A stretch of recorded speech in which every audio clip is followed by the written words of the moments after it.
Hello, good afternoon everyone, and a very warm welcome to another live stream with me, 320 Sim Pilot. And today we're taking our Boeing 737-200, as you see gloriously displayed in front of you, here in Venice, and we're going to fly it down to Athens. Flight time today around about 2 hours, cruising at 33,000 feet as a plan. And of course, being a 737-200, there's no FMS, no RNAV, so we won't be doing any directs or anything like that. We're going to use bits of scrap paper and radials and DMEs to find our way south across Europe. Quite a nice route, really. It's going to take us down the east coast of Italy. There's VORs dotted along there that we can follow, and then they'll take us into Athens. We are on FlyJSim today. We'll see how that goes. I may have to abandon that depending on if we get ourselves in the way, but I see just a few other people flying along, so the numbers look pretty reasonable. I don't think we'll get ourselves too unstuck as a group, so that's I'm pretty optimistic for that. Jumping into the chat, say hello. Thank you all for coming along.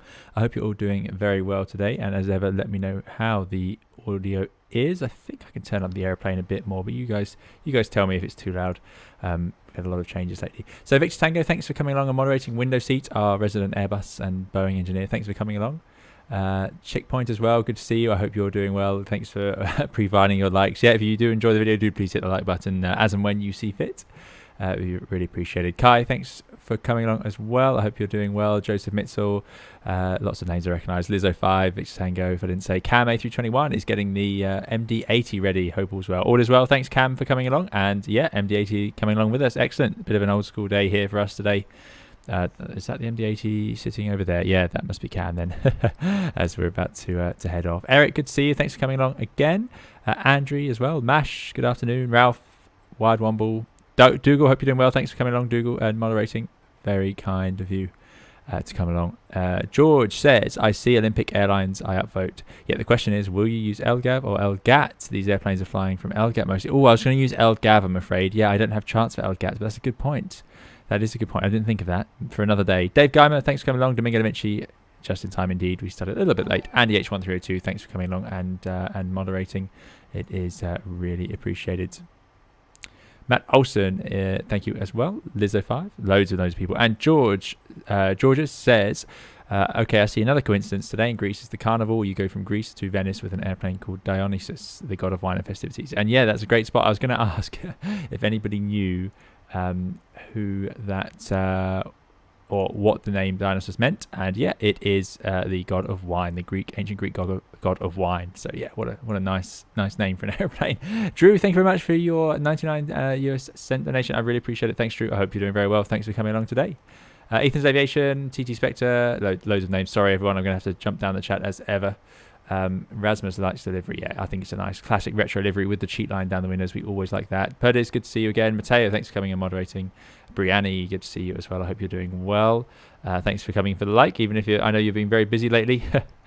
And let's get ourselves up and running.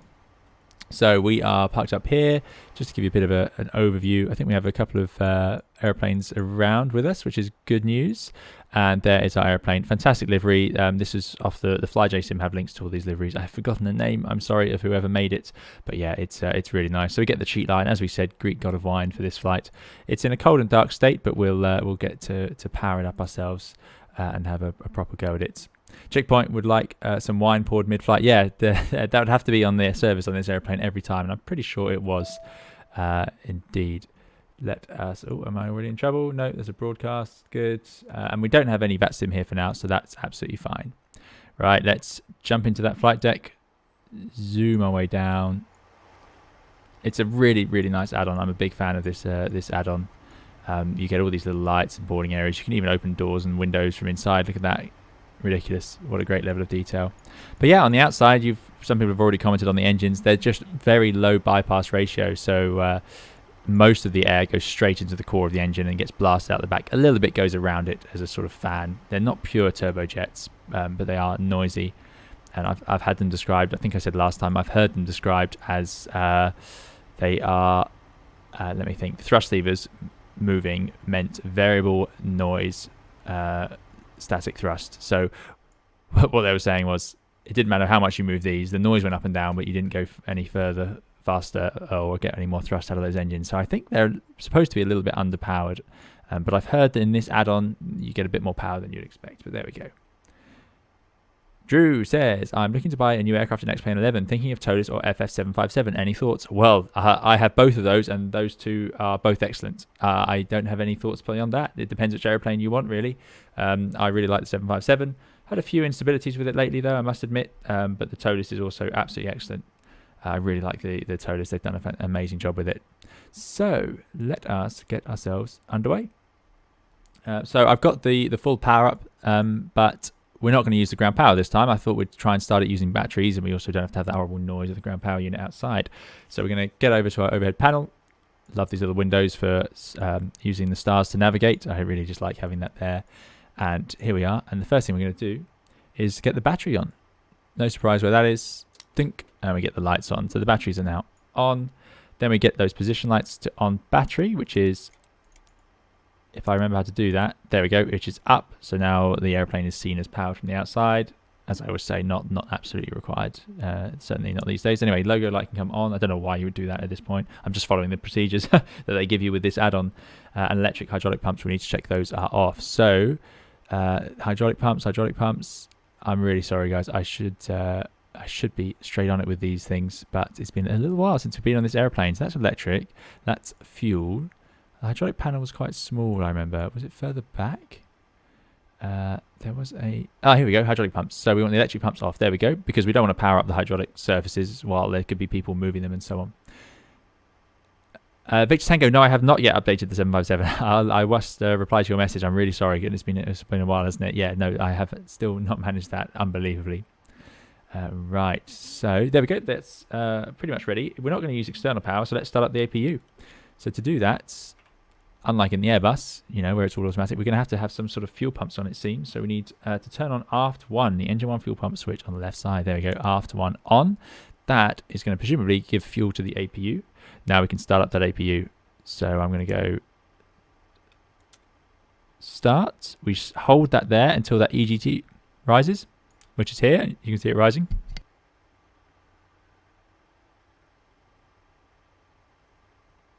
And there we go. APU is on the way. Once that's online, we can get that APU generator on, which is going to be on the electrical panel. There we go. We've got 2 APU generators. Andy Robinson, thank you very much for your $20 US donation. Really appreciate it, Andy. That's very kind of you. That's really, really kind of you. Thank you, Andy. Andy says, autopilot just went haywire in Microsoft Flight Simulator, but I used needle tracking to get myself on the ILS and set it down safely, all thanks to your brilliant instruction. Thank you so much, Andy. Really appreciate it. That's really great to hear. And thank you so much for that very generous donation. Thank you for supporting the channel. And it's fantastic to hear that those videos have helped people. That really, really makes me very happy to hear, because yeah, you never know when you make those videos whether they're going to make sense. Sometimes I forget to say things, or I think afterwards, oh, maybe that could have been done clearer. So it's great when the videos do help people. So thanks so much, Andy. Really appreciate it. This is indeed X-Plane 11 M5. Yep, this is. Okay.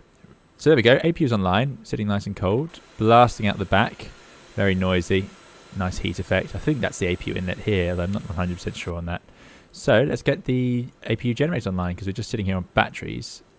Clunk. Clunk. I guess we'll do both. I'm not sure why there's 2. This, as I say, the electrics in this airplane are a mystery to me. Not that the Airbus ones are completely clear. Right, APU generator's online, and now we can just get that position switch. It's running on the battery. Let's just get it on. Good. Go to these cautions, recall panel. Right, next is to get the yaw damper on, the galley power on. So we're back on this overhead panel. Let's get the yaw damper on. There's no IRSs to align, because the airplane doesn't have any IRSs or know where it is. This stuff is all just low pressure, as you'd expect. Yaw damper will come on after the engines. We can test the Mac trim. Don't know what we're testing there. Compass, we definitely want to slave. If it's free, we're going to have to work it ourselves. Not doing that. And we'll leave this stuff as it is. All in normal. Sounds good to me. Now we come down here. Fuel pumps we can leave as they are. But we do need to turn on the galley. Where's galley? There we go. Galley can come on, so they should have power in the back. And the emergency exit lights, we can close the guards. There we go. No smoking lights. I'm forever losing those. There we go. Let's get those on. I know it's an old plane, but you still can't smoke, I'm afraid, at this point. Fasten seatbelts are on, and we'll get those window heats on. Window heats are up here. Again, all automatic in the Airbus, always on. You can also test those of these things. should you desire to. As we talked about last time, you can test unlimited amounts of things in this aeroplane. It's great. You can do the altitude horn. Yeah, it's full of testing buttons. Right. Next, we're going to do the pressurization. That is really important to get right in this airplane. It has been gotten wrong before, of course, and it's quite a complicated little panel. Thank you again, Andy, for your donation. Really appreciate it. Drew says, I'm not a big fan of the Boeing overhead. No, this is probably one of the oldest overheads, you know, and the 737-800 still use a version of this, which is quite amazing, really, but it's because of this, the theme of still being a 737. Yeah, I'll reserve my thoughts on that. But I think the Airbus and the 757 and the 777 are all excellent overhead panels compared to this. Which is why people, you know, it's gone wrong in the past, of course, because it is very complicated. Because it's sort of, you know, these systems are all pretty new at the time, and getting rid of the flight engineer meant just finding a way to display it to you here. And they didn't have EFIS, so you had to have more dials than you would these days. Anyway, so air temperature, we need to choose to have it to supply duct or passenger cabin. I'm going to put passenger cabin. I don't see why not. We can get the gasper fan on. Not really sure what a gasper fan is. It says airflow to nozzles above passenger seats. Oh, there we go. So that's those little ones. Oh, they're called gaspers, aren't they? There you go.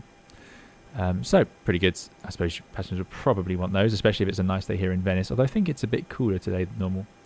So now we're going to get the pack. We can have one pack on. We're only allowed one on at the moment. So if the APU is running, use the left pack. There we go. Left pack on. But we're going to need to turn on the APU bleed for that. There we go. APU bleed on. Now we're going to get PSI. Right pack is off. Not sure why it says dual bleed. But should we turn off the bleed switches? Would that upset it?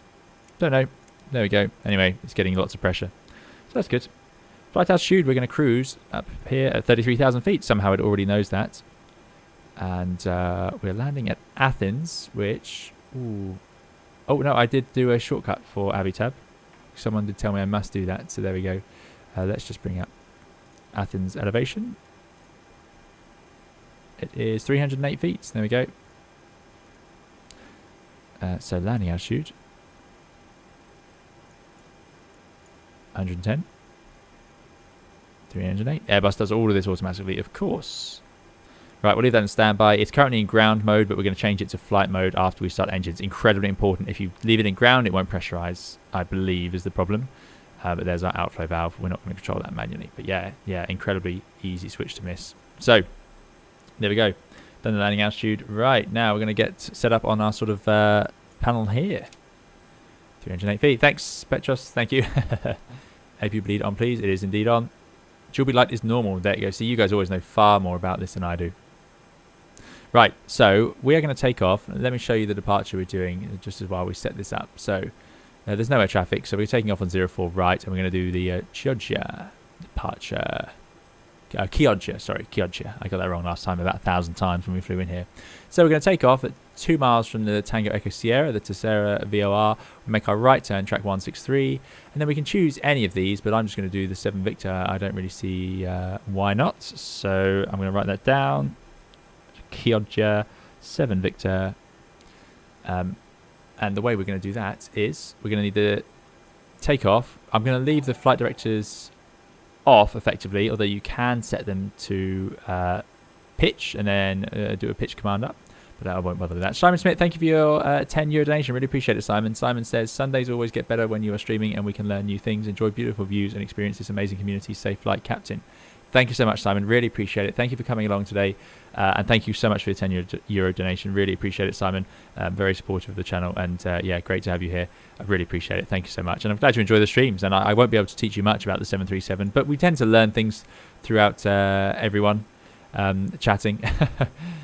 Andy says, cabin out needs to be 7,100 feet for 330. Ah, yes. Yeah. That came up last time, didn't it? The reason is if we try and maintain 6,000 feet, the differential pressure will be too high. So we are going to be flight level 3, where is it? 3, which is up here. So, oh, I see. That's not 7.1 psi. That's 7,100 feet. I'm with you now. Thank you very much, Andy. Andy is the old school expert, along with a few others in the chat. I know this well. Thanks for that, Andy. But yeah, thank you again, Simon, for your donation. Really appreciate it. Okay, so there you go. So that's the departure we're going to do. And we can do it conventionally, as it says, RNAV or conventional. RNAV 1 is recommended. Well, we don't have it, I'm afraid. So let's tune it in. We're going to take off on runway heading to D2 Tango Echo Sierra. So we're going to need that 115.3 displayed. So let's put that into nav 1. Let me set up my nav on my little radio panel. So that is 115.3. And this is what a huge part of navigating like this becomes. So we've got 115.3 active. And then we are going to need the Chioggia 1141. I'm scared of saying it now. I should go on Wikipedia and do the pronunciation lessons. There we go. So take off, straight ahead, 2 miles, right turn, track 163. Bit tricky without the wind, but there we go. Track 163, intercept the 202 in towards Chioggia. So that's all fine. We need to be above, above 1,000 feet below 230 knots there. So it's going to be tricky for me to keep the speed under control, so I'll try my best. And then above 4,000 feet as we head out down to Chioggia, and 6,000 feet is the stop altitude. So I'm going to put in 6,000 feet in my little window down here, which is just wherever they could fit it, it seems. We don't need the NDB. We're not going to use that. We're just using VORs for this start. And basically, start the right turn to 163, immediately swap over the VOR, and I'm going to set in the 202 course straight away because I don't see the point in having straight ahead on there. I'll just have 202 ready. So the trick will be, right turn, I need to remember I'm going to 163, and then I need to turn towards the 202. So hopefully we will manage all of those things. It's going to happen quite quickly. Brandon M, if you put exclamation mark route, it will give you the flight plan. It should do anyway, as long as CloudBot has woken up. It takes time. It does take time. Okay. If you want to start your APU M5, you need to put on the left fuel pump. I've just discovered that using that little checklist. Anyway, so there's a bit of a plan. We've got our course. We could set the 163 on this side because it's just us today. And by doing that, that just reminds me what I'm going to when we take off. Because I think I'm going to start with the heading bug on the runway heading. Great stuff. Right, whilst we're here, also, let us set up the QNH. No ATIS 1007 QNH. Now, I need to remember to reset or set the QNH properly on this airplane because we didn't manage quite as we should last time. Over here, I think we have to do it ourselves as well. 1207. There we go. Basically at sea level. Right, so there's a bit of a plan for the departure. Okay, let's get rid of that. Let's carry on with our procedure. So, flight directors, it's saying just leave them off. I'm going to leave it off and then we'll turn it on in flight. But you can use the autopilot without the flight director anyway. Flight instruments we checked. We've got our HSI. It's matching up with the compass, pretty much west at the moment. And set the altimeters, which we've done. Ground proximity systems test. Now, I did find this last time. It's down here. There we go. Just do one short press. Hopefully it won't do everything. Comms. Initial frequency. Well, we're going to stay on 1228.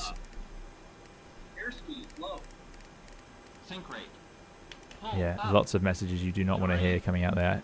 Let me know if you guys can hear it or not. Hopefully it's working for you. Don't sink. Too low. Terrain. Yes, thanks Brianna. Yeah, if you're watching and you're enjoying, do please hit the like button. It makes a big difference to the channel. There's our fuel, by the way. So we got 2 outer tanks and then the center tank. The outer tanks are pretty much full. It's full. It's done in pounds. I can show you that over here. So we're taking off with a total fuel of 10.3. We need about 9.3 for this flight. So I've topped up a little bit in case there's traffic in Athens, or we mess up because we're not used to this airplane. That's the excuse we got ready. Right, we've done the comms. We've done the navs. Oh no. Leave that off, sorry. Yeah, so something we could do, we can set the DME on this side. In fact, let's, instead of having, we don't need the Tessera tuned on our side, let's have Chioggia ready. Let's tune 1153 on and make it active on number 2. So that DME is now for the test. So I'll see straight ahead at 2 miles test, I'll make my right turn to 163. There we go. So now we're already one step ahead. This is what it is with these old navaid ways, is this constant sort of trying to think ahead to skip out what you don't need. So we can see that 1153 DME here, DME 2. There is a way to get rid of the yoke, isn't there? I might be tempted to do that. Anyway, more about that later. If anyone remembers, is it in the options? It might be an option. No, not that one. Settings. Yokes. There we go. I think we'll skip. I think we'll go without the yokes, just because yeah, a bit of an awkward position. But there we go. So we're going to take off. We've got 163 on the right-hand course. Then we'll intercept this VOR, which should be pretty obvious by then. The FD in this is about as useful as chocolate fire guard. Yeah, I agree, Andy. Yeah. Matteo says I'm flying along in the Olympic 358 today. Fantastic. What airplane are you in today, Matteo? Is the air device going? Alitalia, easy. Oh, we've got a few more join us. Fantastic. Let's get everyone to drive away. We've got our fuel, we've got our passengers. Okay. Set that temperatures, ground for machine navs, ADS. We don't need the NDBs for this departure. Right now we open our V cards. It's a really nice airplane to set this. It really does work. And I've been told and reminded that we need to go to flaps 5. They don't, apparently flap 2 takeoffs are very rare. So you click on the flaps, we'll get flap 5 and it gives us all of our values. Now I'm going to set the bugs accordingly. Importantly for us, V1 136, which they don't tend to show. Or no, that's the V1 there, and VR 139. So shortly afterwards. And up we go, flap 5, which is fantastic. 2.15 normal EPR for takeoff. We're going to have to set that. It's all manual thrust. It's all up to us today. There we go. So that is it. That's the way we're doing the performance today. It's pretty straightforward. Lighting as well. Where do we adjust the lights? Seems alright. It could get a bit gloomy throughout the flight. I did set it just slightly earlier than normal. Let's run a few tests just to make ourselves feel better. There you go. Excellent. Yeah, now we know we're doing something. Lots of bells and whistles. Test. Stick shakers. Excellent. Oh, and there's the dome light. We'll remember that for later in case we need it. Great. Lots of this stuff you'll notice we haven't used. It's just looking at displays of the engine IDGs.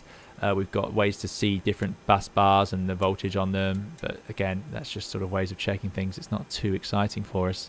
So yeah, when I first sat in this airplane, I thought, oh my goodness, how are we going to do this? But actually, the more you sit in it, the more it becomes as you'd expect. Just need to find the transponder, actually. That's the ATC down there. So let's have that set to, let's go for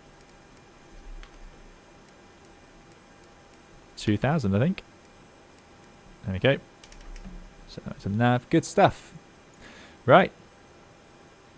Oh yes, airspeed, HSIs we've done. Heading we've done. Set altitude. We're going to 6,000 feet. Time to get pushback clearance. There's no one out there. So I'm going to just transmit on Unicom when we're ready to go. Let's bring up Avitab. Sorry, not Avitab. Ground handling. You do ground call, and then it will appear. Great feature. Hey, Captain, let me know where you want this thing. Oh, we got a little hawk next to us. Didn't know I had that model, but there we go. So we're going to obviously go down this way. Great news, Captain. Your tow's coming. Got a very American controller. It looks like we have tower and ground controllers on. Oh, they appeared, have they? Oh, we do suddenly. Right. Let's grab that latest information echo. Oh, this could make a complete mess of things. Let's see. Let's see. Last time we used this airplane, we didn't use ATC because I was too nervous. So winds 100 at 16. So a little bit breezy. So we'll have to be careful. That tracker 163, we might need to reduce that. We'll see what happens. QNH 1009, but let's go with that. That does look right, actually. 1007 is sitting a bit low. Look, it's negative. So we'll go for 1009.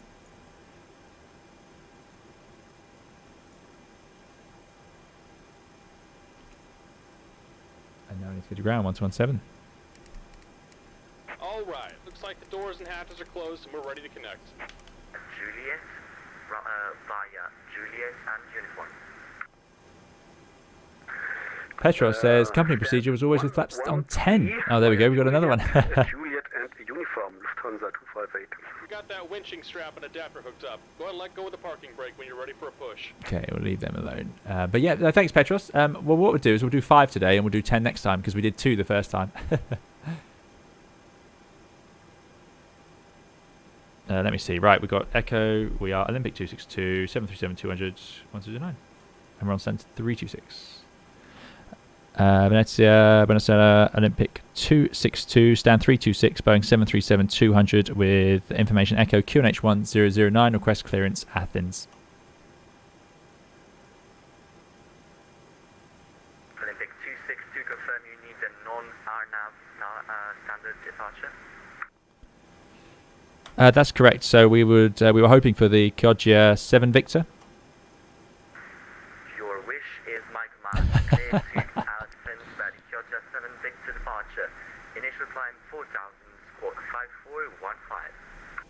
Thank you very much. Olympic 262, clear to Athens via Chioggia, 7 Victor departure, climb maintain altitude 4,000 feet, squawk 5415. Olympic 262, read that correct. And Venice ground, a very good afternoon to you. Alitalia 644, stand Right. 16 MD. Squawk 5415.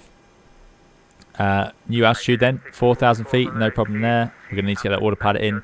Just to remind myself, and let me know how the audio is, guys. But just to remind myself what's going to happen, we're going to take off. If I want to use the lateral navigation, I use the left side. Vertical navigation, I use the right side. And I'll put it into IAS or out hold, and it will bring itself up to 4,000 feet. It should capture it, and we'll see the out hold arm on here in amber, which is really useful. It does warn you what's going on. This is like your flight mode enunciators in the Airbus, which have been put on top of the PFD nowadays, but there we go. I can hear Matteo, there we go. Lauren V, good to see you. Lauren says, I always thought Vive was the normal one position for takeoff on a 737, but maybe that's just for CFM. Brianni says, since there's a passenger flight and we are not in the hold, demo PA. Oh, I forgot about that again. The reason I'm nervous of giving a demo PA is because I said before, when you give those PAs, you have such a flow in your mind that the chances of me just saying my normal PA that I would actually give is so high that I'm nervous of doing it on stream, because the chances of me giving everything away are pretty massive. Olympic 262, request push and start, stand 326. Olympic 262, push and start, approved, facing south, QNH 101, correction 009. Push start approved, facing south, QNH 1009, Olympic 262. Right, they are ready downstairs. Let me just check, what have I missed? Ground call, transponder, we need to set that to on of some variety, so let's put it to, well, it could be out of. I'm just going to put it TARA at this point, because I don't want to get too excited about it. Fuel pumps, we need to turn on, and we have fuel in the centre tanks as well. So centre, left and right go on if more than 1,000 pounds of fuel in the centre tank. We've got more than 1,000 pounds of fuel in the centre tank. So all the fuel pumps are on. We can now turn on the electric hydraulic pumps, which is going to instantly pressurise everything else. So we'll suddenly have all our flight controls, all lined up. Anti-collision lights on, makes sense. Now I think that will be the rotating beacon. Yes, it is. And that's it. Let's go. Do my brakes work to disconnect that? Yes, they do. Away we go. I'd really like a clock or something to time this. Departure, transition altitude 4,000, squawk 5444. Lauren V says PAs can be very operator specific. Yeah, they can be operator specific. Oh, not sure what the warning is. Here comes the pushback. Line 'em up. Initial time 4,000. But yeah, it's just because it's such a routine in my mind. Anyway, right, engine start. We need to turn the packs off to get enough bleed pressure. So, off. There we go. See the bleed pressure go up more. PSI is over 30. Yeah, we got. Is it over 30? Yep, basically at 40. Engine start to ground. And which engine do we start with? Doesn't seem to matter. Start one engine at a time. Oh, well, we'll just go with engine 2. Let's do it the Airbus way. Set it to grounds. That's going to pump air into it, I believe. Once N2 reaches 15 to 20. Olympic 262, hold position. Hold position, Olympic 262. Now, that is not what you would do, but I'm just doing that in the sim because I can't bring up the thing quick enough. So there's N2. It's over 20%. Traffic not responding. Concord now on your right, hand in sight. Traffic's in sight, Olympic 262.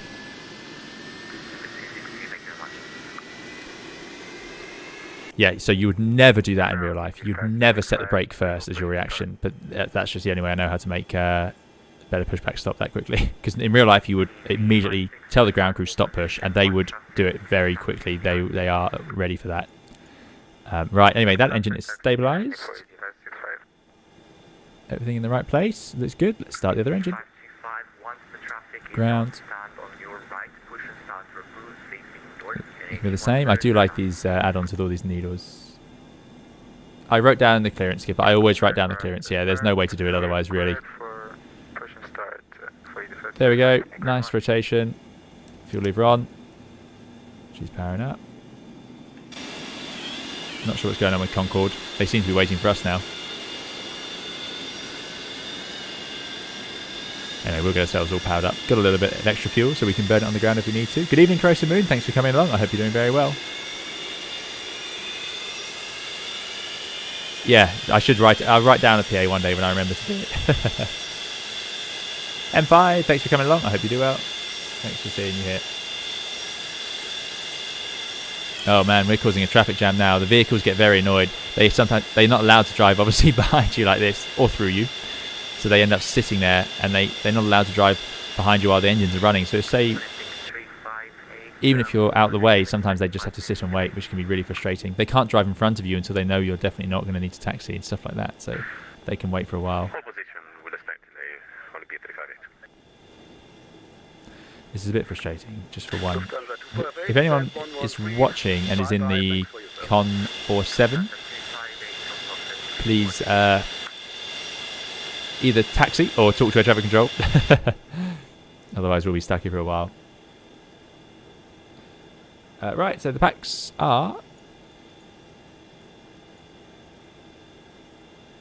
off. Yeah, we've done that. Anyway, start's done. Yeah, all good. All back to normal. See, it's pretty straightforward. Right, let's do the after starts. Generators, let's get the engine generators on. Again, why wouldn't you want that ready? Anyway, there we go. So generator 1 and 2 are on, and we can see that the APU is off. So that's great, isn't it? There's a light to show you the bus is off.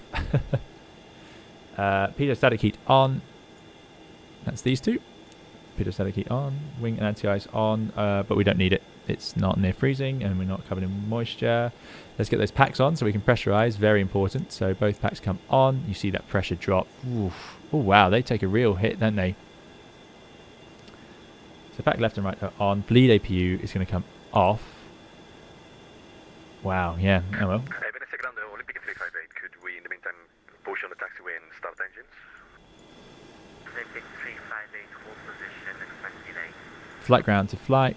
Hold position, Olympic 358, thank you. And APU starter switch off. Alitalia to Golf. Let me just check again. Generators are online. I think. I can't see that. I can just see the lights there. You know, it's so funny because the switch doesn't sit in the position. Anyway, we're going to turn it off and keep our fingers crossed we don't get plunged into darkness. Flight ground. So we've definitely done flight. APU is off. Engine start to low ignition. Ah, it's Condor. There we go. Excellent.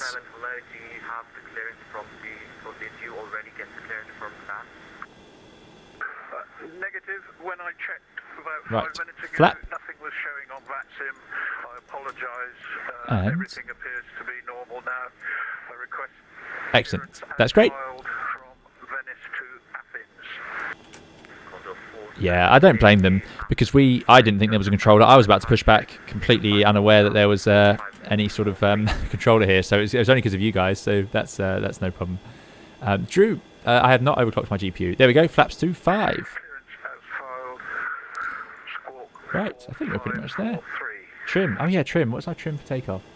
Is it written on here? Negative, Kyoto 5 Lima departure, Charlie Hotel India 5 Lima. Step trim 4.15. There we go.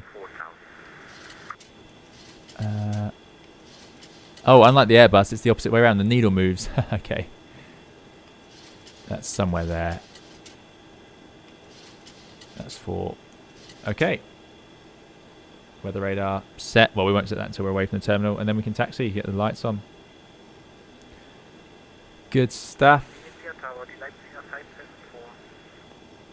It's subbed out as a Hawk. Yeah, I'm not sure why is it subbed. Why? Yeah, that's a good point. It is a Hawk. I'm going to have to turn up ATC a bit. Let me know if that's alright for you guys, but it's just going to help me hear them.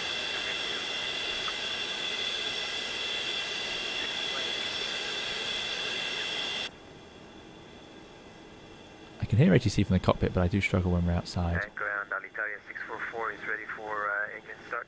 Yeah, but the controller asked me to look for a Concorde, but yeah, it's shown up as a Hawk, and it's a 7.5. Don't know what's going on. 47, did you copy? Didn't even know I had Hawks in my model set.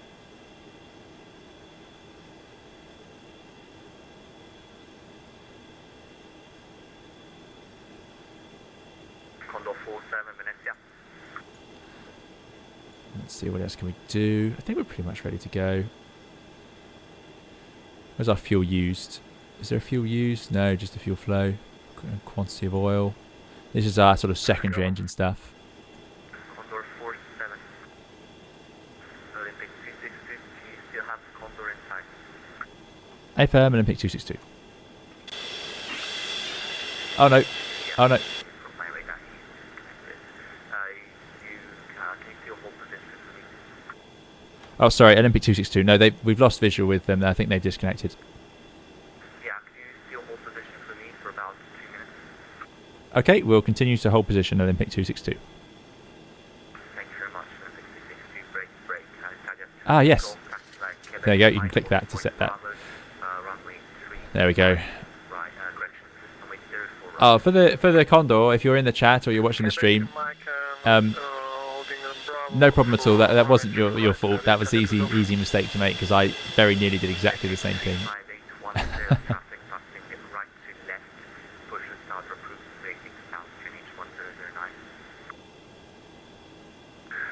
We're having to wait this action project just because there was an aircraft behind us that the controllers came online just a few minutes before we pushed, so some people didn't realise we had control at that point. Olympic 2621, clear of traffic, passing right to left, push and start, continue push and start. Once clear of traffic, right to left, continue push and start, Olympic 262. Okay, that will be them.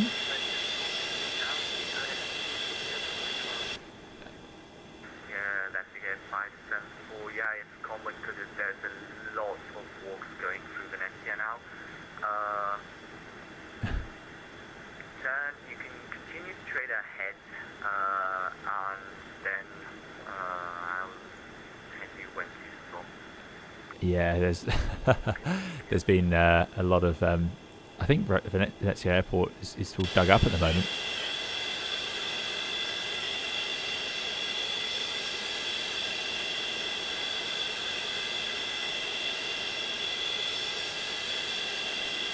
Thanks, yeah, thanks to those of you. Yeah, I totally forgot you can click the green bar. Right, there they go. Italia 22 Golf. I assume what happens is, you know, we just log on suddenly, and then the controllers can see that this airport has a lot of aircraft planned, so they pop online. So will this work if I release that? Yes, good. Right, yeah. As I said, not how you would do it. Oh, we can hear all the passengers. I do like it when they do that. We are doing, for those of you who just joined, thanks all for coming along. We are doing the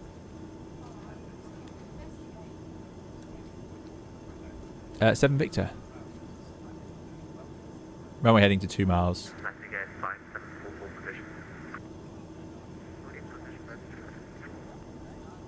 Let's get rid of that little bug charts. Good stuff. Can't think of anything else to do, really. All the belts are on, the lights are on. That's definitely in flight. I'm very worried about that.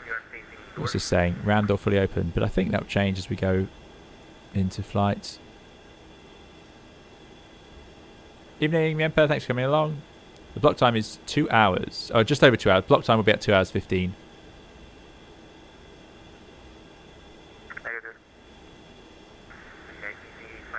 Oh, there you go. Apparently some of the VAT spies aren't available. Well, Axeman, there's wine on board because this aircraft is named after the Greek god of wine, Dionysus. So there we go. It's a very enjoyable flight. Diode42, thank you very much for your $10 Australian donation. Really appreciate it. Diode says, hello, Captain. In your last stream, you mentioned how fast your channel has grown, and it's awesome to see almost... Sorry, just set the brake.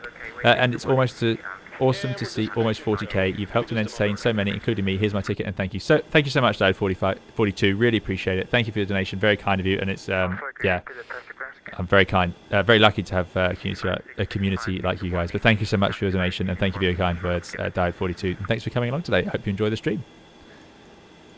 There we go. Right, that's more like it. So they tell you to set the brake, and then you set it, because obviously, if you just set the brake, the nose wheel could get damaged, or the bar that pushes you back could get damaged. Ooh. Taxi 180, taxi uniform, hold short, Quebec. And we're disconnected. That's- Signal and 10 on the right. Take these and have a safe flight. Okay, so we've got a bit of a plan. Anyway, there goes the ground crew. We've done the after start stuff, so next thing's going to be the takeoff, really. So I'm going to call for taxi. There he goes. Yeah, we are going to make a crazy amount of noise, isn't it? Leaving Venice, absolutely. Tower's 1202, so we can get that queued up.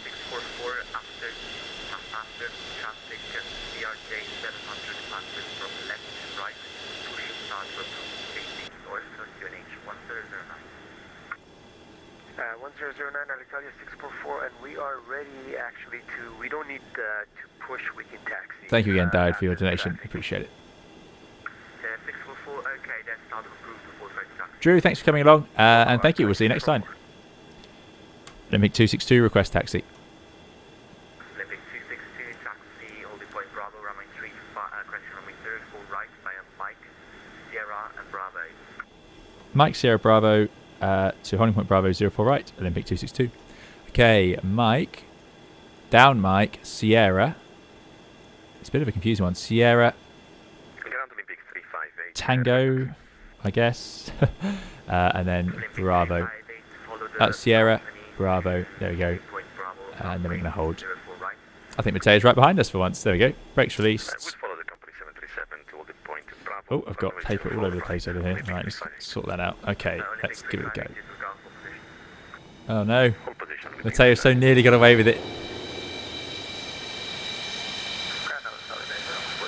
It takes a lot of thrust to get going. As I was told, variable noise, constant thrust. Come on, aeroplane, you can do it. You can do it. Are there problems with that sim, are there? Taxi gear 574, you took the wrong route. Now, yeah, you can take the stuff on your right. So, I've got a tiny bit of nose wheel steering like that, and I think I've got more, yeah, with the stick, which is great. So that's pretty representative of how real airplanes work. It's always nice, makes it a bit easier. Nearly, Mateo, yeah, nearly. You're not that lucky. There we go. We resumed taxi following the company 737 Olympic 358. People were spaced out nicely today, because sometimes we start our streams and we're all in the sort of one cul-de-sac. Now this is important. We don't want to roll onto the runway by accident, so that's Whiskey onto Tango. So we're taking Mike off to the right down here. Oof, it is sensitive. No ground speed because the airplane can't tell it's got ground speed. Oh yeah, we could power back next time, Lauren V. Yeah, good idea. Deafening engine option, says Andy. Yeah, there we go. I like that. That spies down. Oh dear. That won't help. Keep going, airplane. You can do it. Got the HF antenna, of course. Got to get the authentic experience. It is loud outside, though.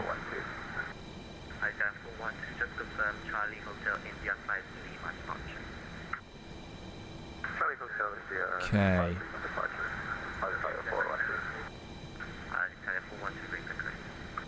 We are looking for Sierra.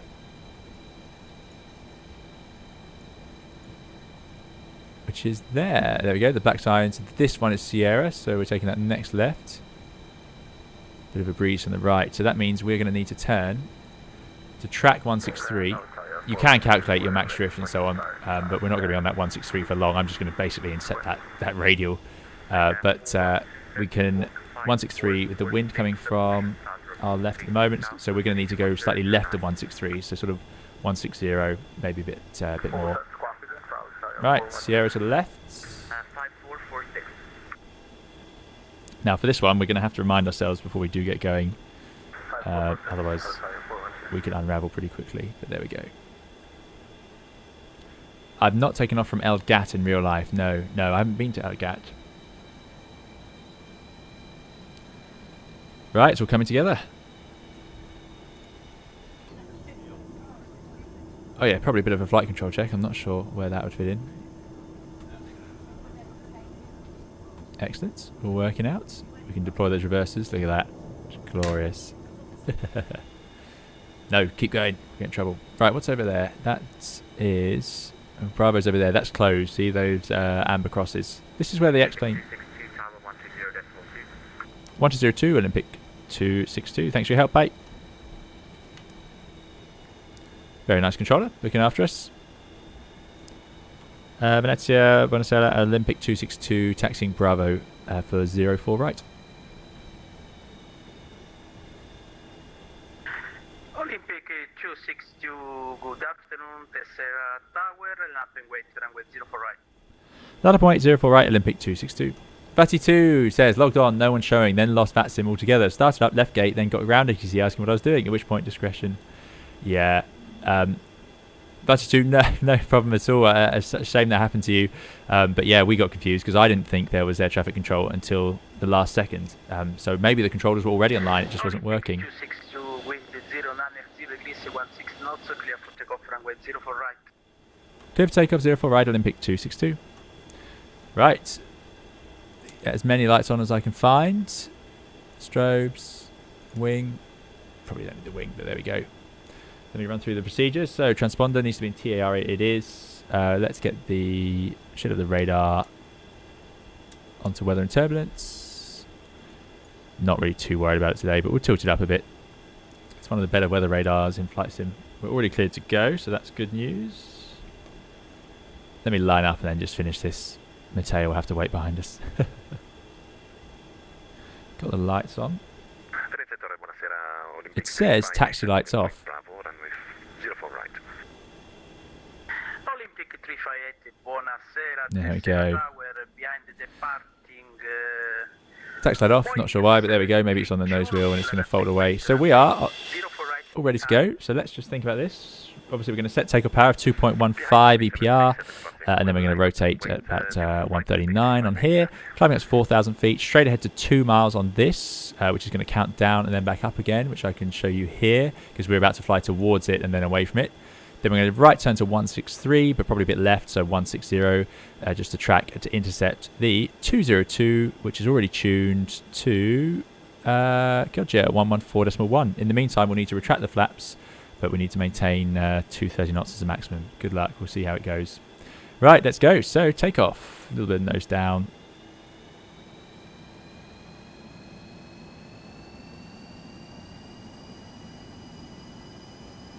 Brakes released.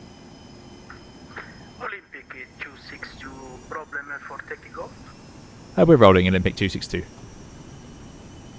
Roger, thank you. Keep going, come on, where's that thrust? 2.15. You'd normally get the other pilot to set that because it's just too time consuming. There we go, 2.15. These are the best EPR gauges I've seen. I don't like EPR that much in the 320, but they work really well in this. Right, we're through 100 knots, so Yoko's at neutral. Good afternoon, Tessera Tower, you are number 37. Okay, there's V1, there's rotate. Up we go.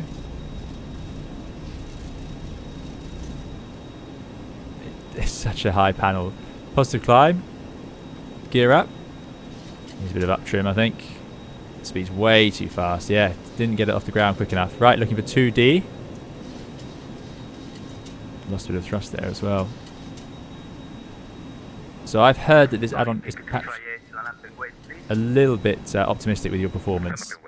Because we are almost at, well, we're pretty high on that pitch. Olympic 262, squawk cadence, contact Venezia radar, 118, decimal 9, good flight, ciao. 189 Olympic 262, grazie, ciao.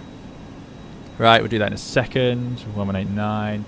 So, straight ahead, we're doing 180 knots, that's still pretty low. Let's get the lateral nav in. And let's get the vertical nav in. Let's go to IAS mode, and it should arm for 4,000. Outholders armed. Bring the power back as we lower the nose. We're well through acceleration, so we don't want to be using the takeoff EPR anymore. Shortly we'll be able to bring the flaps in a stage. Through 2 miles, let's go for heading select. Below 230 knots. Flaps up a stage. And I said about 160. Okay. Oh, we're descending now. Ah, because it's trying to do 250. Because we did IS. There we go. Because there's no vertical speeds. Very basic stuff here. Right, so we're going to use that heading to intercept onto our next track. We are climbing again, which is good news. Get the thrust back, keep it below 230. 1,000 feet to go. Control will just have to wait. We're on 189 so they can call us. And now we're looking for this. We can accelerate now, bring the flaps in. Now I think on this they show us the flap speeds, so we can go up at 190. So yeah, we can go clean. Good stuff.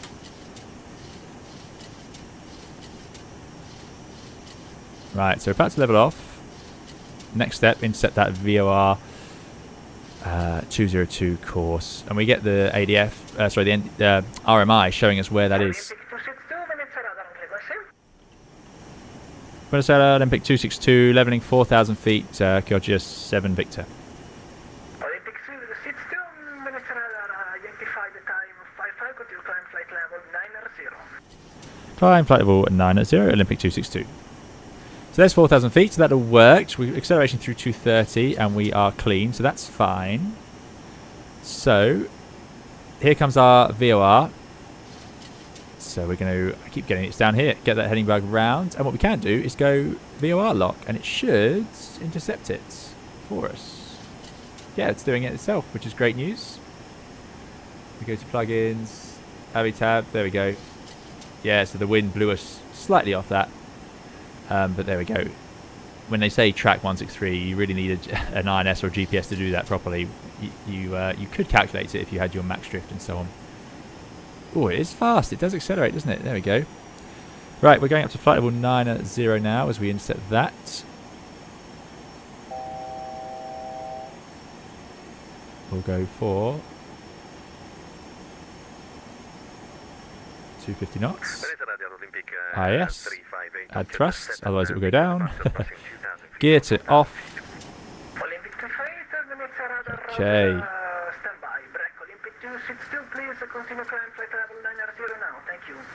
Climbing 90 now, Olympic 262.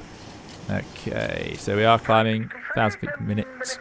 Time to set standards. So 1013, 1013, 1013. You get these little lights here to show you that there's a difference between the sides. And it does look like it's doing a good job getting us onto that course. 1,000 feet per minute is fine. We can do a little bit more than that. Gear to off, cabin out, and diff pressure checks. There's Andy. So gear is off, and he's the guru here. So let's do a check. We have a differential pressure. Yeah, already 2, and the cabin altitude is already starting to increase. What's that? 1, 2, 3, 4, 5. So we're already at 1,000 feet. So that seems to be working. I'll take that.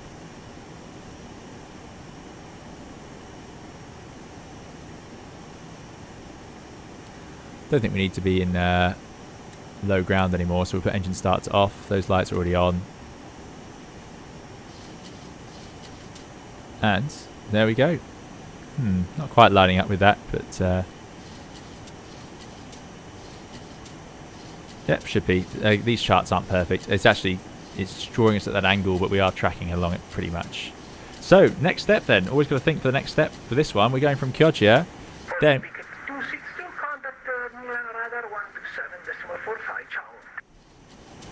12745 Olympic 262. Thanks for your help. Ciao. Wow, there's loads of controllers, but I can't get distracted. I've got to know what I'm doing. So what are we doing after Chioggia? Which we're almost at. Remember, we're only 14 miles away. Now we're going to go to Alpha November Charlie. Code for Alpha November Charlie 11065. Which is ready. Yeah, it's not quite managing, is it? Come on, aeroplane. Over to that thing. It's trying. It is trying. Wind is from the left, so it is blowing us towards it. Yeah, that doesn't make any difference anyway. Axeman says rear gunner to standby. Okay. So we're getting up to our 1,000 feet to go, but that's all going fine. We've got a nice control rate of climb. We'll check in shortly. So after this, we're going to take 128. 128. Let me put that up here just to remind me. I think Streamlabs is getting started again. Yeah, I'm just going to hide Streamlabs because it's making its problems again. But we'll get it back. I don't know why Streamlabs is behaving like this these days. Okay, 1,000 feet to go. Still doing 1,000 feet a minute, that's fine. 8 miles to go, so I'm going to get ready. 126, Let's line up that heading bug. 10.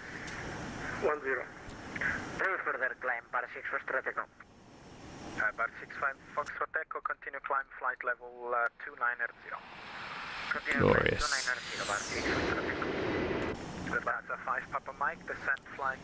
Beach Tango says, when you get to Chioggia and look on your right, you may see my hometown. Fantastic. Yeah, we have a few Italians in the chat, or in the community. 6 miles to go. Bar 22 Delta India, Milano, ciao, radar contact, continue climb flight level 300. That's the one. Beach Tango's down here somewhere.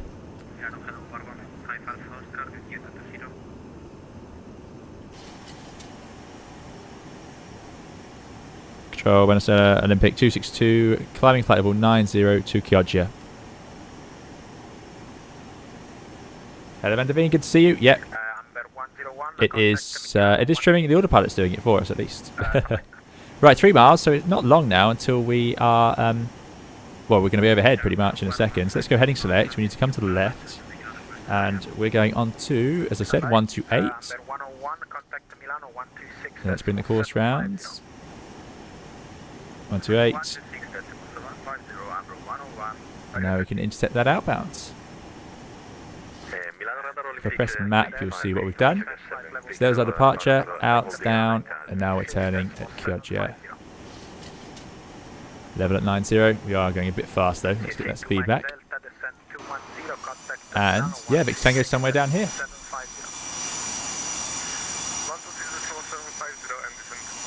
Shame the scenery. I haven't got very good scenery here. No Orbex.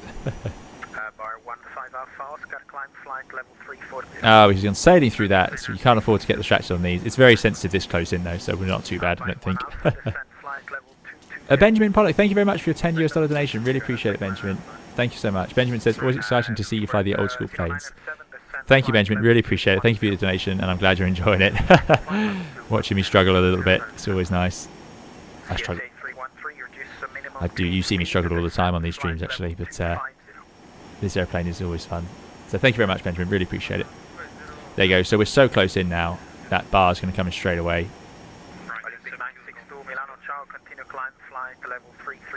There's 250 knots. Try and stabilise the thrust. Olympic 262 Milano. Olympic 262, Buenos Aires. We are flight level 90 towards Alpha November Charlie. I know. Climb flight level 330. Thank you. Climb level 330, Olympic 262. Thanks. 330. That's our cruise. Contact your control east 135.3. Ciao. Come on, guys. Listen to your call signs. Easy 1437 Milano. Oh, we're all getting in trouble now. And let's arm VOR lock. Easy 1437 Milano. Oof. It's being aggressive with that intercept. No need for that. Like Boston. Benia 2004 Milano. Let's go. Two stations together. Benia 2004 Milano. Oh, Benia 2004. Go ahead. Sorry. He's doing a good job. Benia 2004. Contact. Much further inland says Victor Tango. There we go. 135.3. Ciao. 1135.3. So many RS says, haha, my mum was on an air assistant on this plane, exactly the analysis. There you go. We've had a couple with the chat then who've been related to this aeroplane. That's great to see. Thanks for coming along, guys. Really appreciate it. Right, 10,000 feet. Let's get rid of these lights. Let's let the passengers walk around. Let's let them smoke. Leave these on. Yeah. Don't need the wing. Probably don't need the logo. Don't need the APU. Don't need the runway turn off. Good. Away we go. Thanks again, Ben, for your donation. Really appreciate it. Sorry if the alert didn't come up. We've been having trouble with it. Right. It's doing a good job now. So we're 14 miles away, but soon I'll swap over to the next frequency, 11065. In fact, let's do it now. Olympic 358, Milano, ciao, continue climb, flight level 330. They should line up perfectly, but it appears they're not going to quite do that. Flight level 330, Olympic 358, grazie. Ooh, no, I know what's happened. We need to be on 147. That would explain it, right. There you go. That's my formatting. I haven't ever flown like this since I was, training in small aircraft. But I don't have in my mind. I mean, that was years ago. So remembering the format for writing it out is really hard. So the format I tried to use today has not worked as well as my last one. So I was actually the next leg. We're going to 11065, but we need to be on the 147 inbounds, which is about 103 miles. So that would make more sense. So there we go. If we bring out the map, you'll see a little kink as we realise. So we were heading up here to nowhere, and you guys are in the right place. Let's accelerate. See if we can do. Let's just roar up. Does it tell us some sort of en route climb thrusts?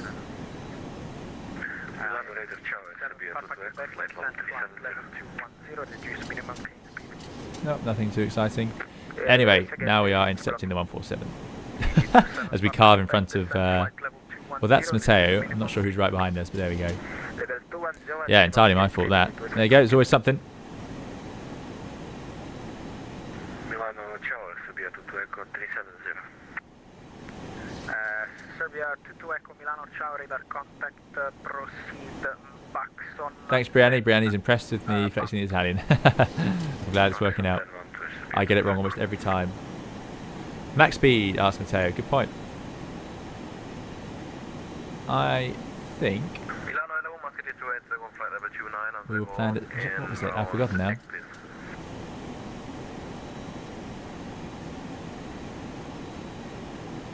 (7-3). Yeah, 7-3. Station calling, confirm call sign. So I will go to 7-3 as we get higher. Look at the performance of this airplane. Yeah, we can go even faster. We are rocketing up. Standby. So it is in nav lock, so that should work.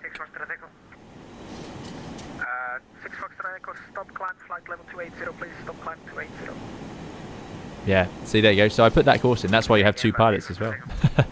Stop climb 280, traffic above you 290. Steven says the built-in checklist may have climb thrust. Aha.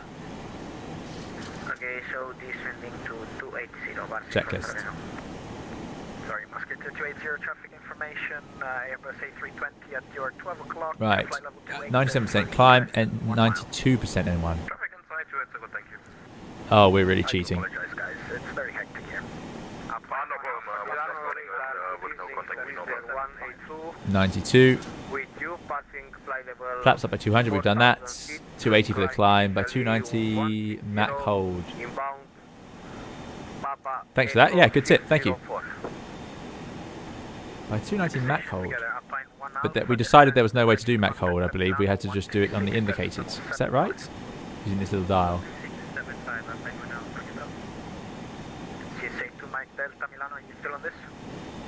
It should have a cruise at 77, says Andy. I did this exact section this morning at 3377. There you go. And he's already done it. Come on, airplane, you can do it. It does do the VOR tracking, but we are 65 miles away, so I'll forgive it a bit. Oh, that's pretty cool. Even though we're just doing VOR tracking, it's giving us the sort of localizer here. That's quite nice. The glide slope flag, obviously. Oh, can we change the range on the TCAS?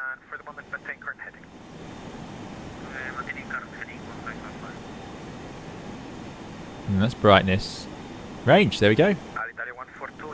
Can't see anyone though. I know there's a few behind us. Never seems to work that well in X-Plane. Right, after this we are going to 112.6.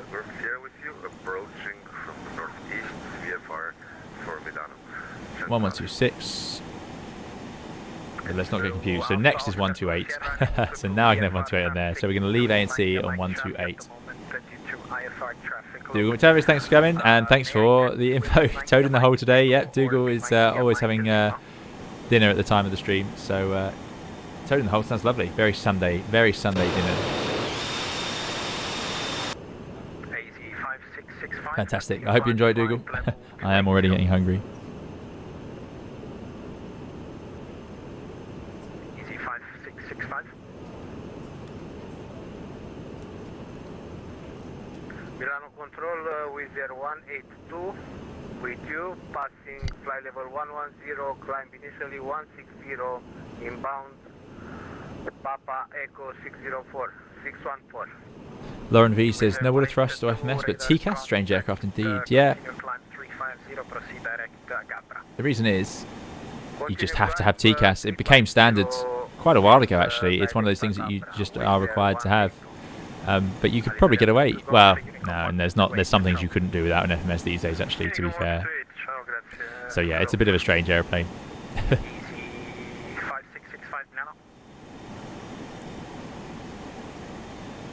Excellent, excellent.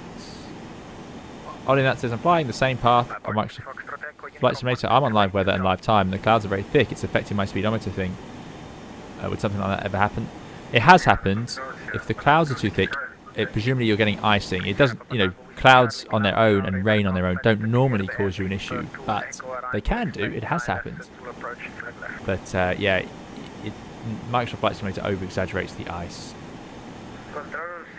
Most certainly. Fuel warning. That's because we've drained the center tank, so we'll turn off the pumps.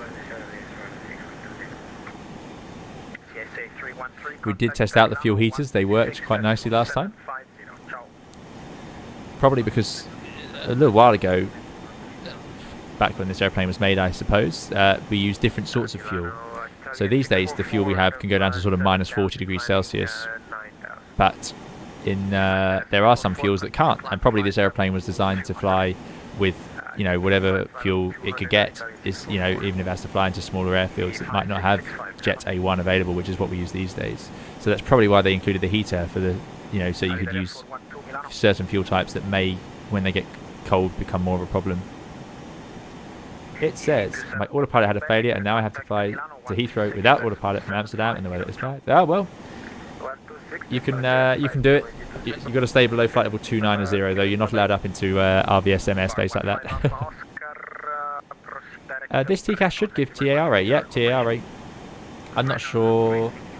Yeah, well, this one certainly will. That's what I think commercial airliners have to have. Well, they do nowadays, certainly have to have TARA.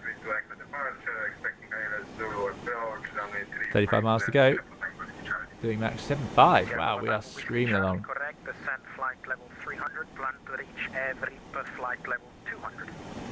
Wow, that's our tracking. But we have put a bit of space behind us.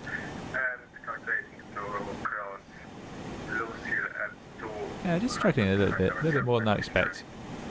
Anyway, so this is to ANC 11065. Good stuff. It's almost tempting. I feel like we could do it better in heading.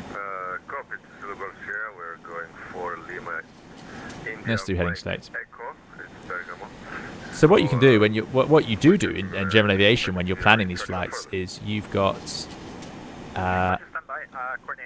the wind for each sector, and then you calculate your maximum drift, and then you're going to apply that and then work out what your heading is going to need to be to track along that track. So you wouldn't have to wander around like that guessing. You can actually know exactly what heading you need to fly, and you can do that in little airplanes, and it's surprisingly accurate. It's really effective. Now we are starting to struggle a bit. I might need to reduce from 7.7, just because if we keep doing this, we're going to get through our fuel.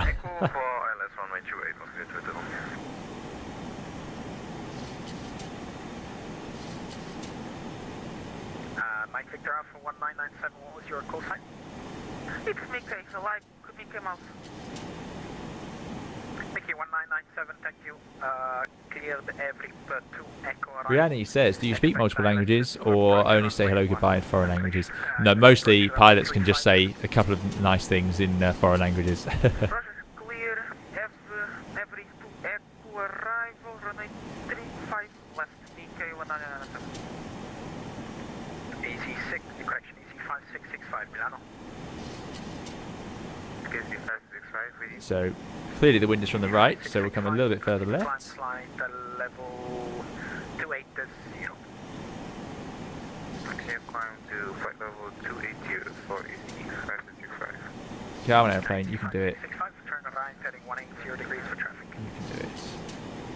Turn right, heading 180 degrees. Good afternoon, Hayden J. Robbins. Thanks for coming along. I hope you're doing well. Good to see you here. Musketeer 280, contact Milano 136.750, ciao. 106.750, Musketeer 280, ciao.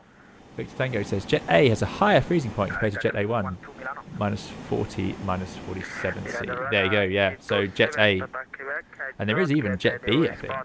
I'm not sure if these engines could use it, but it's possible. Sometimes you can get specific approval for these things. There we go. I think heading somewhere here is going to work for us. We're only 13 miles away, so it's getting very sensitive. So next step then. We can, if we want to be really clever. We can tune it up on the next, or on DME2, VOR, NAV2. What am I talking about? So that needle over here will now point towards it.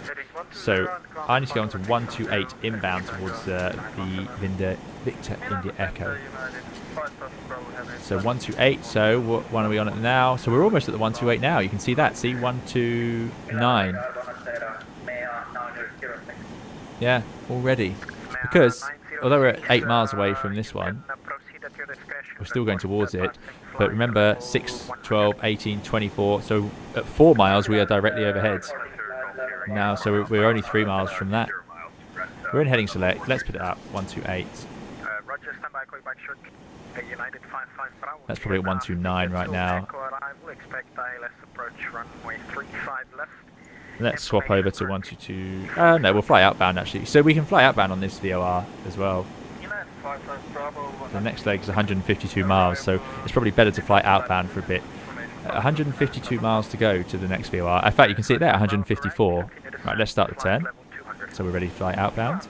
But yeah, so 154 miles away. That needle is so insensitive that it won't be very accurate. So it will be better off, I think, flying like this. So now I'm going to wait for this needle to point behind us. I'm going to turn towards 128. There we go. Now it's behind us. We're flying right over that VOR. Struggling to climb a bit. EC58 Milano, ciao, radar contact, turn right, heading 140 degrees, continue climb. And you can see that we're on the 127, maybe 128. And that's going to come in for us. And away we go.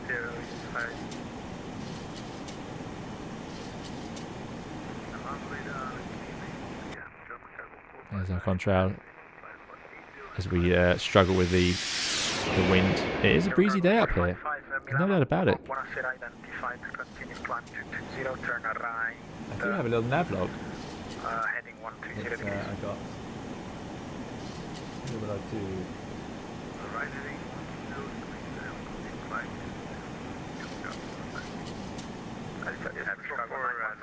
Navigation direct Oscar.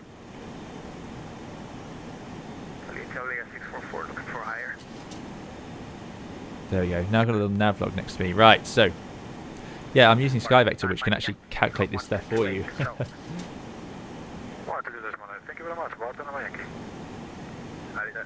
Alida 644 climb flight level 33. There we go. Flying away. Let's go to VOR. Nope.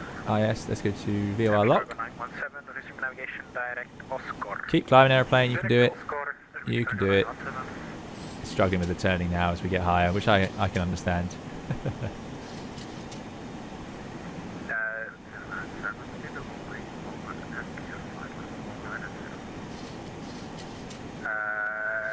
Liberto 097, Roger, were you instructed to contact me?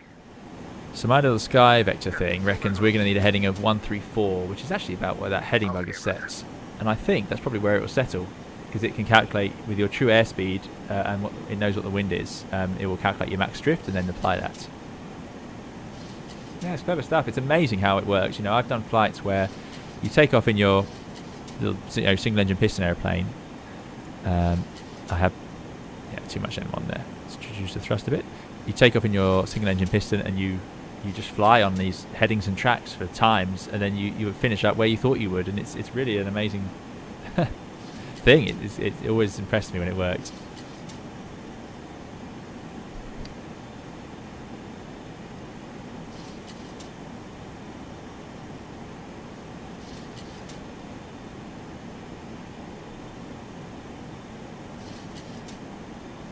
Okay, that's working out. AD58, rejoin correction, resume navigation direct Oscar. Direct Oscar is 58. Request further Sierra, Mickey 1997. Mickey 19997, continue descent, flight level 220, expect holdover every bus published. Sorry guys, I now have a cup of tea in front of me, which is always a privilege. Okay. Yeah, turbulence as well. You can see that at vertical speed just disappear off. Dr. Darian says, to what flight level is Toga available for terrain escape? Any, in the Airbus. Toga is Toga. Yeah, the airplane will account for it. You can go to Toga in the cruise in the 320, and it's all FADEC controlled. This isn't FADEC controlled, so I could damage these engines, but in the 320, it won't even let you do it wrong. Now that's not true. There are some failures in the 320 that can cause you to have to do that yourself, but yeah, generally it's pretty fine. Chickpoint says, I'm jealous now, I need to make myself a cup of tea as well. Yeah, it's a cup of tea time. So you got your tea back in stock, Chickpoint, that's good to hear. Yeah, you do have to keep your hands clear. People who fly the 737, there's a little handle there, and the reason is you can pull that out and use that to turn this, and it will give you more force to sort of override it. Obviously, it's not great, because if you leave the handle out, and it's trimming like this, that can whiz round and smash you in the knees. Yeah.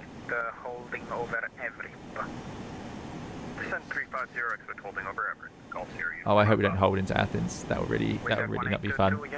We'll manage, but it won't be fun. There we go. We're doing a bit better on our tracking this time. So that was it, letting it do it in VOR mode. Then we put it into heading. We did a lot better. 1228 Olympic 262. Grazie mille, ciao. Olympic 358, Unicom. 228 it is.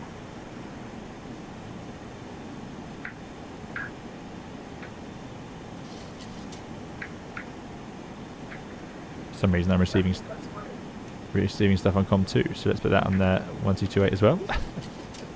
There we go.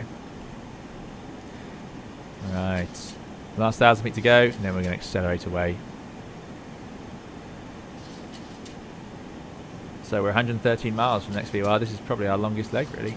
So remember, my Skyvector said 134, which is actually pretty much what it's holding. Look at that. It's amazing how they can calculate this stuff. No food conversation, no problem, piece of cake, says Keith. Very good. Well, I can tell you today, so the Viennese well has reappeared today, for those of you concerned. Sorry, Rasmus, but it's always the way. Don't leave the stream, though. I shouldn't do it. I don't know why I'm encouraging people to be hungry. I should be encouraging you to stay. No, everyone's full. You're all full. You want to sit and watch the stream.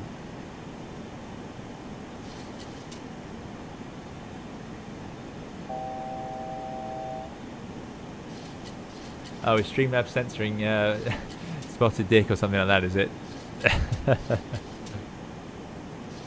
Brianni says, we were having a full-on food chat. Enlighten us with your favourite. Please, not the toad in the hole thing. Just sounds weird. Toad in the hole, it's a very traditional thing.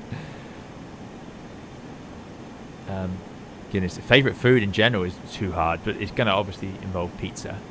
I can't really replace pizza with anything, and I think I could eat pizza 6 days in a row, 7 days in a row quite easily. Hayden J. Robbins says, did you find this aircraft in a museum? A very interesting flight, thanks. No, this one, well, in real life, sadly, this airplane I think has now been broken up. It first flew in 1980, this exact airplane, Sierra X-Ray Bravo Lima Echo, or Dionysus, let's get it right. But it went to 3 different airlines before being sold on, yeah.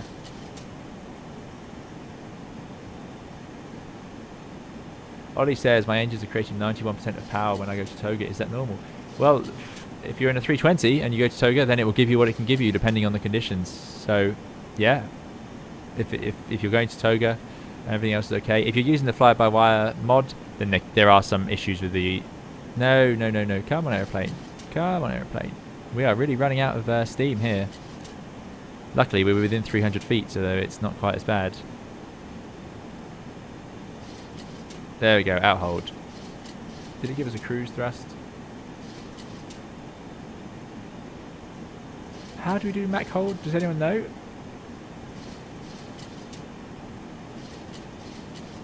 Anyway, outhold has gone green, so we know that's worked. Stab out of trim. That should sort itself eventually. That just means the autopilot's having to hold elevator. Mateo says, I thought I found the same livery as you, but mine is Apollo apparently. Oh, very good. Oh, that's quite fun. Nice to know we're representing a few different ones. I love the Olympic livery. I've always liked it. Right, let's get accelerating. 0.67, we need to be faster than that.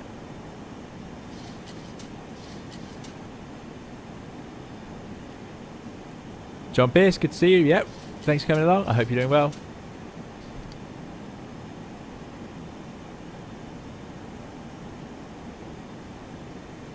Victor Tango says, I could eat pizza twice a day, 7 days a week. Yeah, exactly. And in Italy, you get...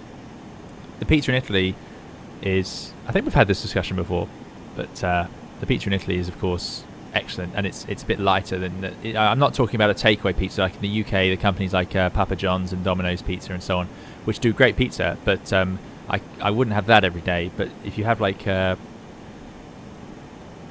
of Italian-style pizza, it's great. Nick T says, I'm so sad I can't watch the stream where you're coming into Athens in a retro Olympic livery. I'll be sure to watch it later. Thanks for another great stream. So glad about the livery choice. Thanks, Nick T. Thanks for coming along. We'll see you in the replay. Thank you. Brianni says, 7-day-a-week pizza. I hope you love the gym a lot too. Otherwise, I'm going to have a lot of fun scuba diving with you and the extra weight. Well, you see, if you've had enough pizza, you don't need the extra weights, do you? It's much better. Andy says, you just keep your eyes on the needle and use throttles to keep it the right side of the barber's pole. Thanks, Andy. Yeah, that's a shame. You know, I far too lazy for that. So what do we want to do? We want to do 7.3. Yeah, there's nothing I can click, so that's what we can do. It's doing a great job on the tracking this time, though. It's gone to about 137 now. When it's picked up a bit. Lauren V says, Papa John's and Domino's are about the worst takeaway pizza. That pained me to hear. But I'm talking about like normal British style takeaway pizza. What's the best takeaway pizza in the UK? Landing Gear says you should try Nutella pizza for dessert. Yeah, I've seen Nutella pizza, but I've never tried it. It does sound good. I mean, what could be wrong with Nutella pizza? A pizza is a lazy way of making a pie, says Ollie. Yeah. Well, that depends. You know, I'm sure we could invent a toad in the hole pizza, because that's Yorkshire pudding, I suppose, not pie, but yeah. Dr. Dario Naho says, Papa John's is so expensive over here. Is it the same in the UK? Yeah, Papa John's is expensive, yeah. But I do quite like a Papa John's pizza. Ian says, I used to think I could eat pizza every day. Then lockdown made me work from home all week and I learned that it wasn't true. Yeah, okay. Maybe if we actually tried it. Chick Point says, it is Domino's. That's why Italian pizzas are better. Yeah, there's less. Yeah, exactly. Italian pizza's cooked much hotter, much thinner. User, hello. Good to see you. Hayden J. Robin says, I'm putting on weight just listening to this conversation. Yeah, that'll do it. Right, we're passing through 7-0. This is, by the way, guys, we've really run out of energy up here. This is still the climb thrust. And that's all I'm getting from it. Evening, Baltez. Thanks for coming along. I hope you're doing well. Chris says, if you lived in New York, you would love Joe's Pizza. Well, if I ever get back to New York, which I really hope I do, I'll look out for Joe's Pizza. I have had pizza in New York a couple of times. It was great. Matt says, best pizza I ever had was in Bangalore. Pizza Hut chicken tikka pizza. Best ever. Oof, you're going to get a few reactions out of the Italians, I imagine now. You don't want a pavement pizza, says Aviation on the Fly. Victor Tango says they're all expensive. Papa John's, Domino's and Pizza Hut. Yeah, they are. They are. You couldn't... The main reason not to have those every day of the week is it's just too much money. Victor Tango says, I don't mind Domino's. I don't consider it pizza. Yeah, fair. Kai says, hello, was going to land into Gatwick.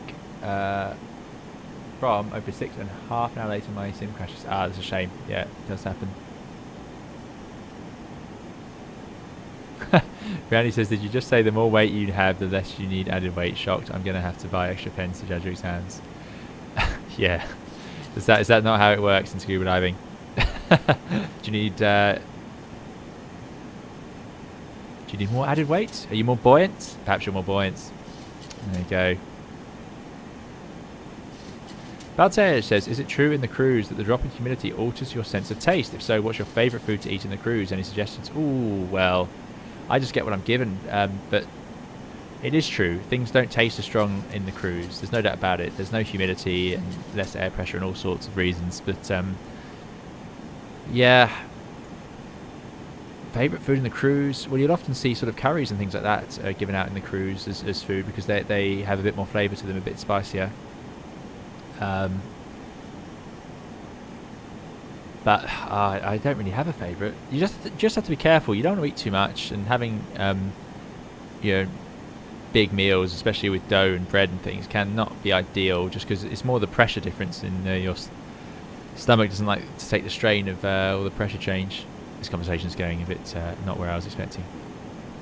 Let's do a pressurization check. So, cabin altitude is getting towards the amber. We said, what did we say? 7-1. That was on Andy's instruction. Cabin altitude is at 567. It's slightly low. Differential pressure sitting just below the amber. Seems fine to me. Oh, and there's a vertical speed. Excellent. That's all worked quite nicely. Happy with that. It's Tango's getting upset about pizza toppings. Oh dear. Key says fat floats. Yeah, okay, so you'd be more buoyant, would you? What else do I like to eat in the cruise? You know, sometimes fish goes well in the cruise because that can be quite salty, depending how it's served, obviously. But not very pleasant if you're sitting in the cabin and you open the strongest, smelliest fish you can find. There you go. We've just reached decimal 7.3. Brianni says, as long as 320 Sim Pilot doesn't add pineapple on his pizza, I'll follow him to the moon. Yeah, okay. We'll have to end the pizza conversation about here then, I suppose, guys. That's the end of that. Or I'm going to lose too many viewers and subscribers. The Skipjack says, SR-71 and U2 pilots have actually to observe a specific diet before flights because of the extreme pressure drop and such. Yeah, there you go. I can imagine. Yeah.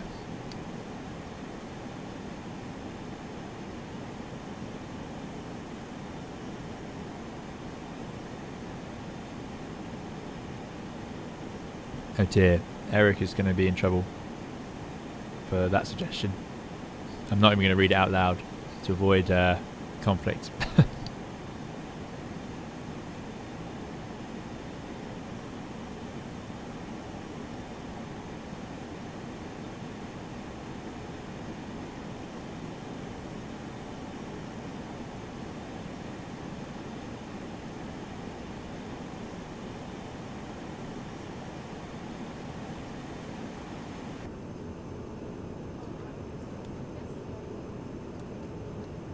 Dave N says New York City Ray's Pizza. So there's Ray's, and was Joe's the other one? I've forgotten the name. No boiled eggs before takeoff, says Ollie. Yeah, that's a good idea. The Emperor's going to unfollow. No, I didn't say anything. I didn't say. Matt says, move the stream to the kitchen to fix this problem. There you go. A few people, hopefully. Yeah, if you do, the best thing to do to that is if you're watching on a computer or a TV or something and you can't take it to the kitchen, make sure you leave that one running and then start another stream, open YouTube on another device, and then, yeah, that will help out the channel. Ollie says, I'm going to try to reinstall the 320 NX tomorrow after all the problems I've had today with the PFD and the eCam. Yeah, try a reinstall, and they update it so often.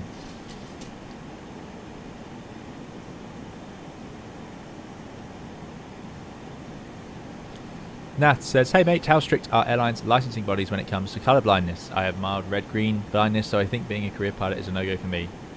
I'll be honest, Nat, we have talked about this on the channel before, and it breaks my heart a bit, but colour blindness is a issue in getting a Class 1 medical.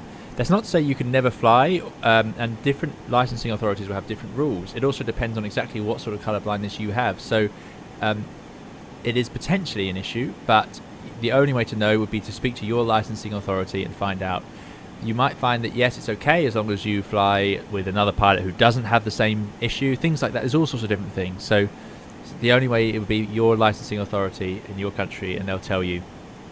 But yeah, it is, it's one of those things that is of note, because a lot of stuff is color coded, as you can see. Like, the only way to know when these modes are armed or engaged up here, for example, is when they're green or amber and stuff like that. But again, you'll go and do the tests and just be honest with them as well. But before you become a commercial pilot, before you spend any money on it, one of the first things you're told to do is get your class 1 medical, just to know that it's even an option for you, and then you go from there.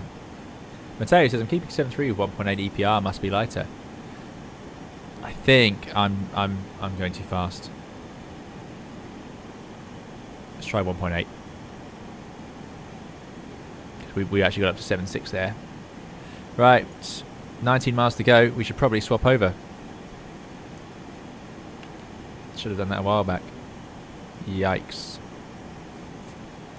1226. It is in front of us. Have I got the wrong track again or something?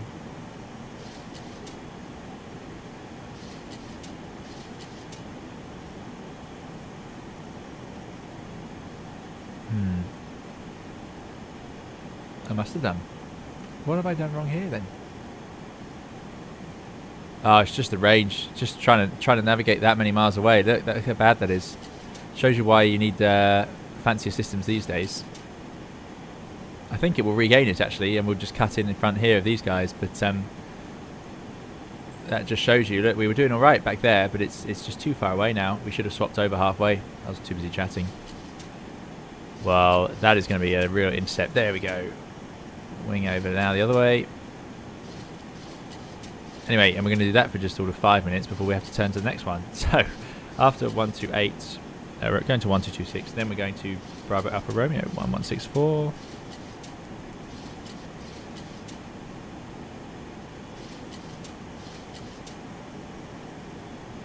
Okay, and it's going to be 140 for 57 miles. Not very long the next leg. Not very long at all. Look at that. Yeah. We'd be better off ignoring that the VOR altogether and just doing it outbound.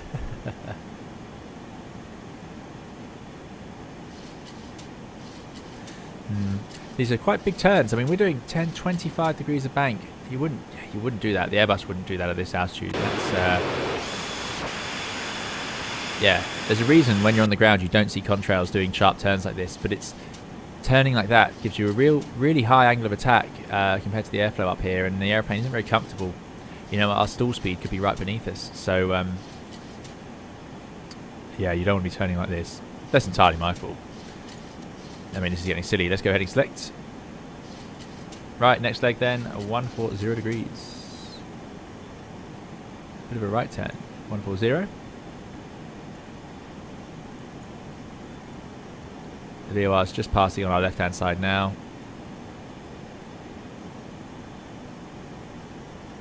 Jump to behind. Matteo says, I was just saying, get it as much as you can, as much as you want. I'm nice enough to follow. I think we'll go a bit faster. We'll go a little bit faster. Right, there we go. 140. And we're doing this for, let's set up DME2 on 1147.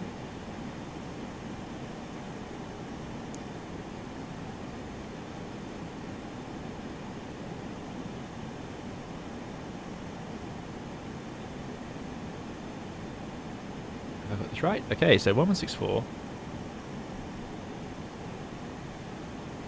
Sorry, no, we just passed over 1126. Let's get this right. So we're doing 140 degrees outbound, which should take us to Bravo Alpha Romeo 1164. Not quite intercepting like that. Let's do it a bit more aggressively. I suppose the wind is probably blowing us through the other way. Is there no DME at the next VOR? That is possible. Because of course you can have VORs that don't have an included DME.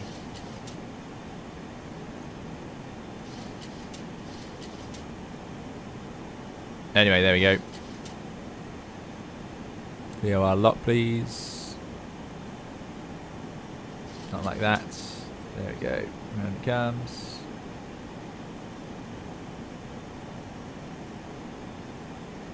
And yeah, I can't have tuned number 2 properly. 147.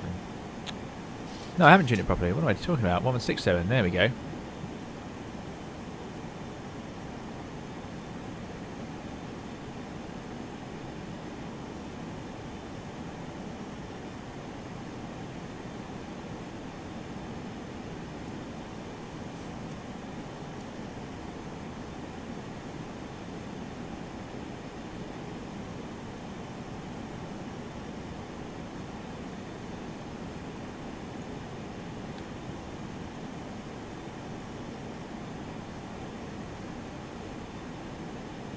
No, 1164. What? Yeah, I was sitting there. The reason I went quiet there was because the DME was not matching up. Right, finally. Goodness me. The way I've written out these distances and DMEs is clearly not working. I need to definitely come up with a new way before we fly this airplane again. So Gosh says, so is this how aviation worked before the introduction of GPS? Not even GPS. So this is before INS or IRS. So waypoints that we have. No, let's do the map way. Actually, the map's better. Okay, so yeah, so you can define a waypoint by its coordinates, its latitude and its longitude. So you could just stick a point here and say, right, here's a waypoint, fly towards it. And a modern airplane can do that, even without GPS, because what it does is, on the ground, before you set off, it has gyroscopes in it. So when you go and take off, it senses all the acceleration and it knows exactly where you've moved over the Earth's surface. It's really clever, and it's not using GPS. And then every acceleration it can sense. So it knows you've gone 100 miles per hour forwards, and then it knows you've turned left by 30 degrees. So as long as it knows where you started, it can draw where you are. So then you can tell that I want to go direct to a certain point in space, and it can find it. But before that system, you had to fly direct to navigation aids like this. Yeah, but this is before that system. GPS is used on modern airplanes, but it's just an extra layer above the INS. It's the most accurate way we've got, but you can still do it even with the other systems. They're called ring laser gyros these days. They're very clever. Anyway, we finally got there. Right, so we're about 29 miles, 28 miles, so we're halfway through. So let's swap over to 1164. Even that's not that great, but there we go. Not too bad. So that's better. Finally, the first changeover that seemed to work. After 1164 is 1147. So let's put 1147 on number 2. And that's a longer leg, 182 miles on that leg. That'll be our longest one of the day.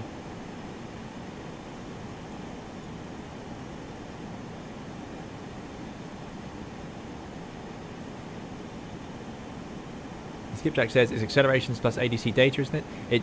The modern ones use all sorts of inputs and so on.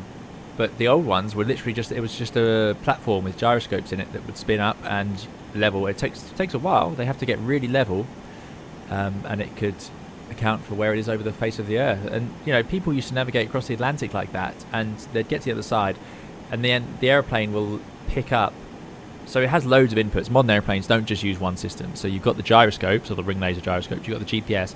But even if your GPS fails, you've got the gyroscopes, and what they'll do is they'll pick up DME information like this. So, you know, we can tell where we are because I know that I am on the 320 radial of the... Which VOR are we pointing at now?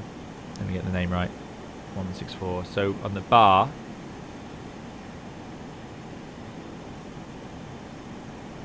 Yeah, we're on the 320 radial at 16 DME, and DME is very accurate. DME is the most accurate way. Another way to do it is if you have 2 VORs tuned, you can draw a line out from the 2 VORs and find out where they intersect. That would be plotting your position using 2 VORs.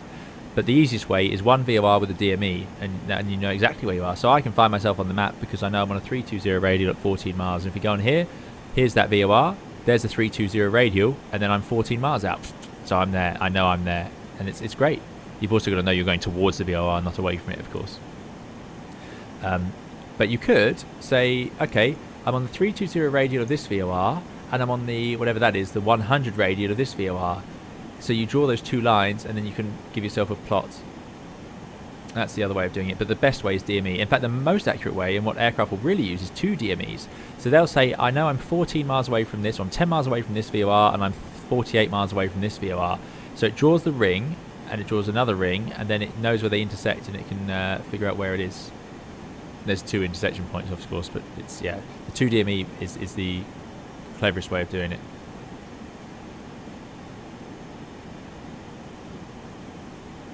Well, not the cleverest, but the most accurate.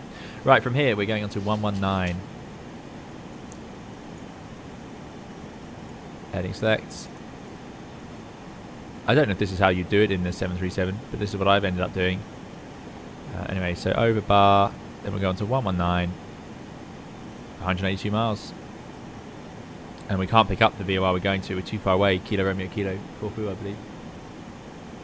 Toga says, luckily ring laser gyros don't have much of a spin-up time, so alignment is much faster in modern-day IRS compared to the older INS. Yeah, exactly. Very true. Yeah, ring laser gyros are very clever.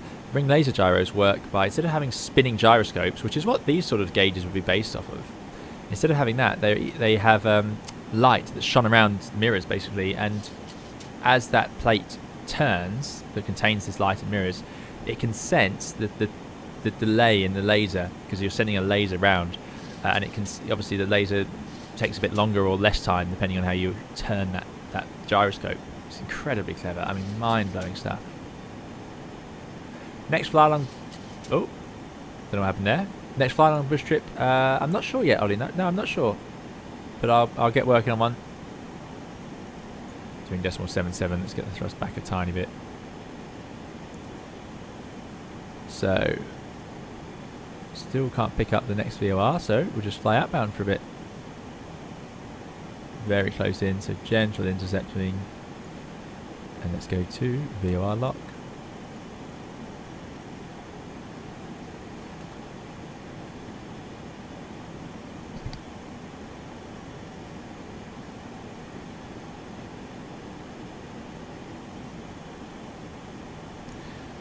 Riani says, you're no longer my favourite.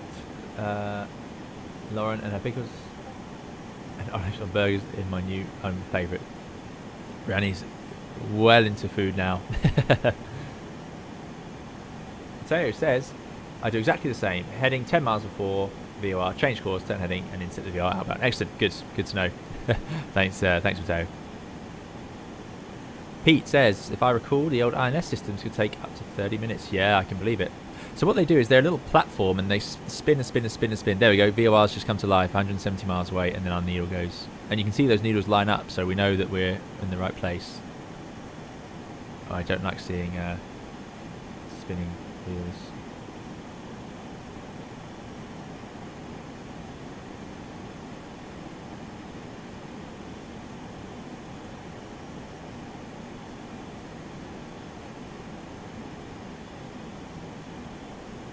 Brandon says, next fly along, come back over here to the USA. Yeah, USA is on the cards. I've got an aeroplane sitting in the Azores. I still haven't flown across. Checkpoint says, I was wondering, would you be open to make a channel for colorblind sim pilots so we can discuss challenges and maybe workarounds?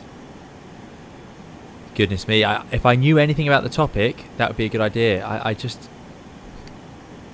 It's just not something I'm knowledgeable enough on, I'm afraid. Yeah, it's a good idea. Someone should do that. In terms of workarounds for flight simming and you know, remember, general aviation and learning to fly privately is very different to commercial, so whether or not the same limitations apply. Wow, this airplane's really lit up inside. That does sound like a good idea though, Checkpoint, but I wish I knew more about it.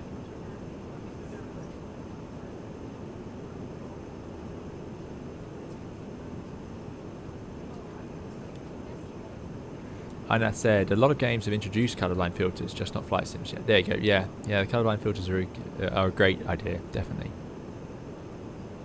Axeman says you have to love how much GPS has changed the world. Yeah, you do. Yeah, but like I said, you know, even our nav approaches where we use just, you know, we don't use any radio nav aids. You can still fly those, even using the gyroscope system we just discussed, because they're so accurate these days. So using gyroscopes and DME fixing and so on, as we were talking about, you can do all of that. It's only regulation often that means GPS is required.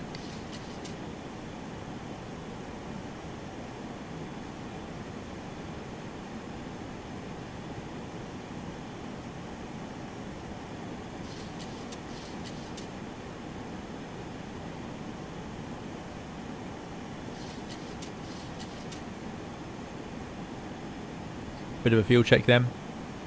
We've drained our centre tank. We've got 10, 5, 6, 7, 8, 9, 10. Yeah, so 5, 6, 7. Just under 8. So we've got about 16,000 pounds of fuel.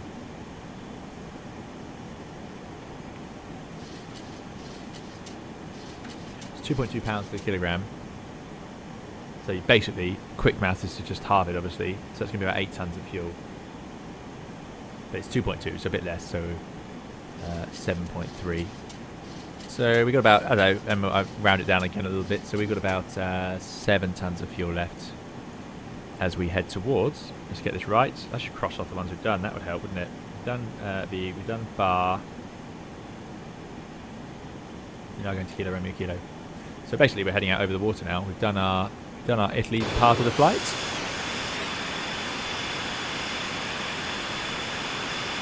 Oh, not quite actually. No, we're going to head out soon. I'd say quite a long leg this one. Lovely sunset.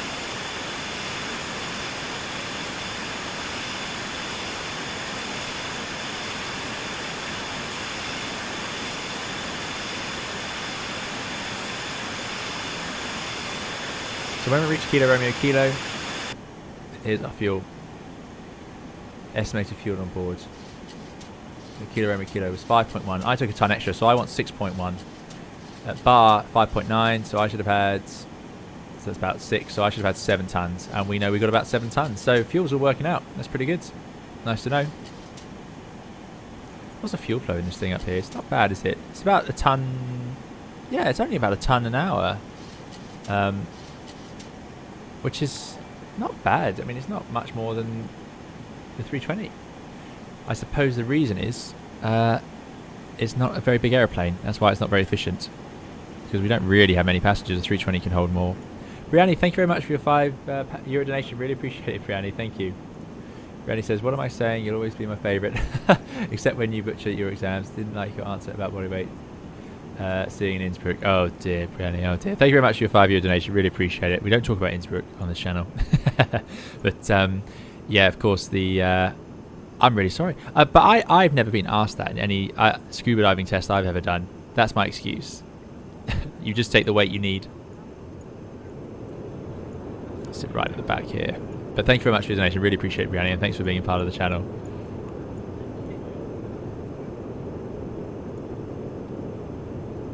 Axman says, GPS means you can sightsee in the cruise rather than working buttons and dials like an accordionist.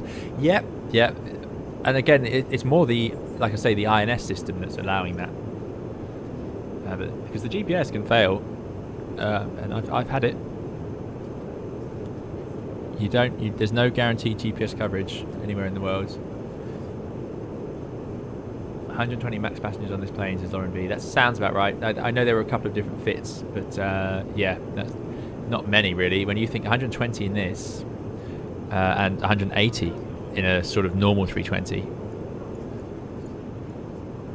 so it is actually pretty small.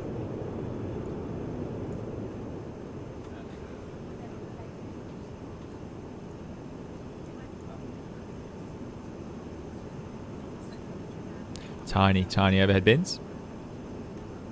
Shame all the windows are closed. Look at that, they've even done the up and down one there. Oh, very good, very good. These ones are the other way around.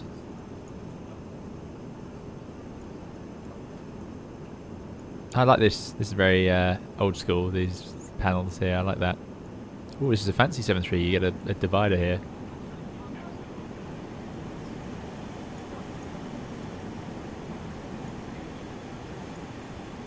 It must be really bright, this flight deck. You know, with all these windows, if you were flying towards the sun, my goodness, that would be really quite fatiguing. Jig Point says, can you close my bed again? I have. The lights are going out again, Jig Point. You can go back to sleep.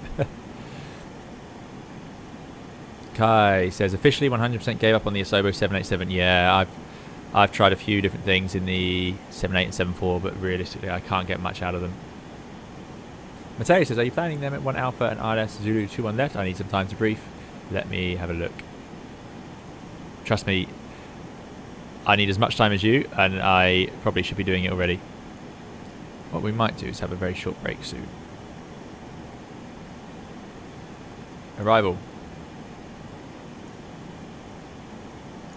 Oh, first, let's get LGAV's weather. Are there any controllers? They might pop online. There's not at the moment. I always feel like we have a better excuse when there's no controller there. So it's a light easterly wind. Sorry, what am I talking about? It's a southeasterly. So, I'm going to be honest. With 5 knots from that direction, I'm going to plan on the 03 runways. They prefer the 03 runways, so I'm going to plan 03, and then you can watch that all go wrong.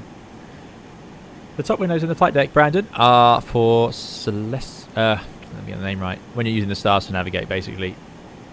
Yeah, that's why they were put in. This is, remember, a very old school aeroplane.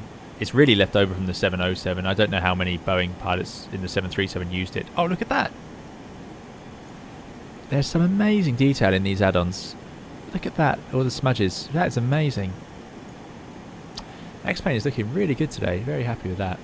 So yeah, so I'm going to plan on 03 right or left. Not sure which yet. But I'm going to have both ready. Not too much difference. In terms of arrival... So Gosh, thank you very much for your £5 donation. Really appreciate it, so Gosh. Thank you. So Gosh says, do you have a favourite aviator as in pilot? Oh, wow.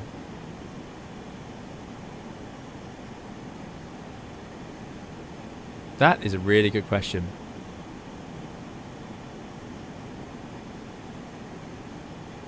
You know, most of the names I know, this is terrible, most of the names I know are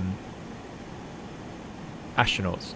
But I have a lot of respect for, you know, all the classic pilots, obviously, that you'll know, like Charles Lindbergh and so on. I've got, obviously, amazing achievements by these people in ridiculous conditions that I can't even comprehend. So I've got lots of respect for them. In terms of favourite pilot, I don't know if I do have a favourite aviator specifically. Pilots don't tend to be sort of that celebrity style character. Some of them become famous, but in terms of actually just favourites, that's a really hard question. Thank you for your donation though, so gosh, really appreciate it. Really good question. Really good question.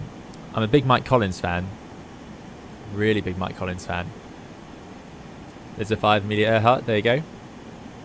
Of course, another classic, incredible aviator. Celestial navigation, there we go. Usually use the glazed dome in the roof. Yeah, exactly. You need a dome because you can only see forwards here. But that's my understanding of what they are for. But yeah, whether they were ever used in a 737 like that, I don't know. Right, we can swap over our VOR to 1147. Needles are aligned. There we go. Look at that. Not too bad at all. Bit of a curve. Right, in terms of arrival, Matteo was asking. We're not going to do that one.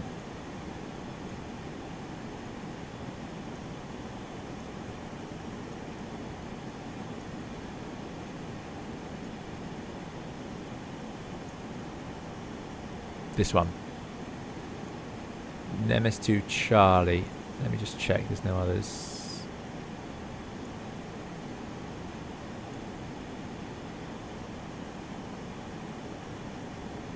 Oh, hold on. No, what am I talking about? Nemes 1 Alpha. Nemes 1 Alpha. You know, if the control comes online and starts changing that we're going to have real problems. Nemes 1 Alpha. So I do agree with that, Matteo. Where's Mateo's message? I did see it.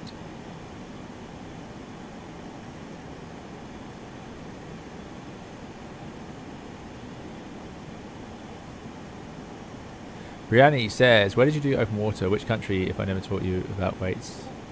I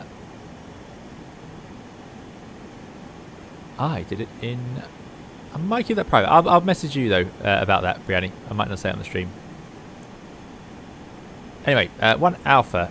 Looks good to me. So from Nemes, then to Didymon, and then to Aegina. Then from Aegina, we've got 2 options. It could be the ILS Zulu 03 left, or Oh, why are there 2 charts for an ILS? Can you believe it? Oh, the ILS Zulu 03 right. So I'm going to plan on the right, and then if control comes online, they may give us the left. There we go. It's not as hard as it looks, everyone. Don't panic.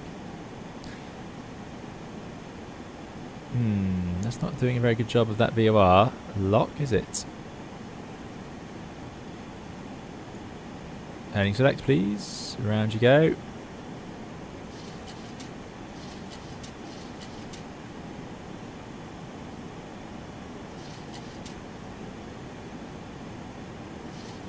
Matteo's planning to skip the NDB. So the plan would take us from Didymon to Aegina NDB, which is on this little island, and then bring you in on this sort of arrival by tracking just the NDB. But of course, there's this alternative which seems to be coming from the DDM VOR, which just brings you in on 054 straight onto the ILS basically. And I think that's available for both of these arrivals. So just track 057 from DDM until you intercept the localizer basically. We could do that. Yeah, we could do that. I'm very indecisive. I sort of quite like the idea of sort of squeezing around through the NDB, but that is a very sharp turn to make.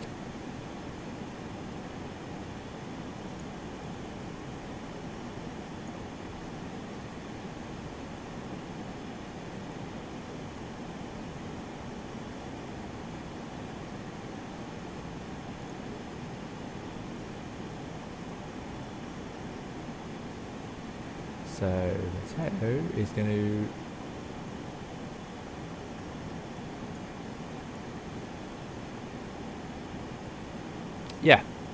okay, so Matteo is planning to do DDM and then skip out this part, which, let's face it, that is what that other arrival was. That was the Charlie arrival. Stop at DDM, and then from DDM just go out and intercept. And that's the most efficient, let's face it. I think we'll do that because flying up to the NDB, then a sharp right turn, then a left turn is just an unnecessary distraction, and we don't need to do it. The VORs are great for navigating. So, okay, I agree, Matteo. Let's do that. Let's forget this one. We're not going to go to Aegina. So here's a plan. Oh, and here's a controller. 9675.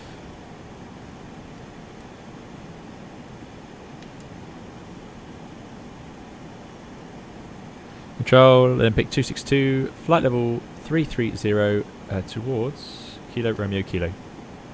Olympic 262, Athens, hello, identified. Let's get ourselves back on that radio.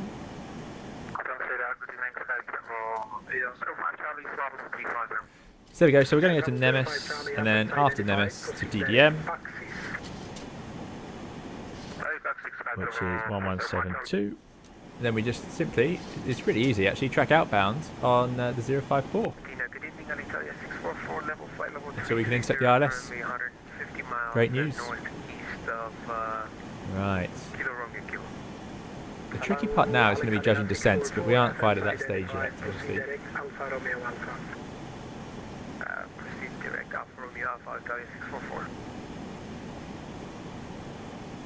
Harry says, when you're in the middle of a flight, how do you remember all that the controller has said? When I try, I'm always forgetting the numbers and instructions. In real life, I can write it on the FMS, just sort of write it in the scratch pad. That's typically what I do. What I do here is I have a pen and paper in front of me, and I write it out straight away.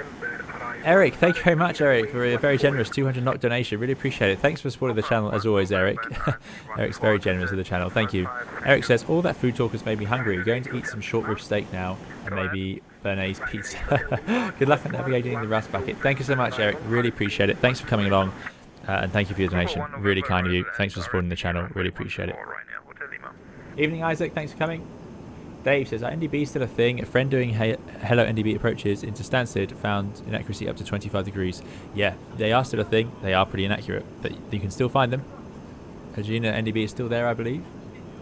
It's still quite bright in Greece if it's real time, almost dusk in the UK. No, this is not real time. I've actually, we're a couple of hours. I've cheated. I wanted to have a bit of light. Right, 37 miles to go to Kilo Romeo Kilo, and then we're going to make our right turn.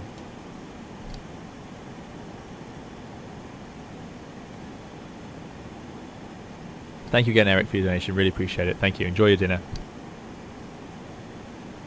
Good evening, Athens Control, Synerjet 145, with you, flight level 30. Synerjet 145, Athens, hello, squawk 7233. 7233 on the transponder, Synerjet 145. Control, good afternoon, Olympic 358 at flight level 330. Olympic 358, hello, Athens, identified. Okay, Mateo.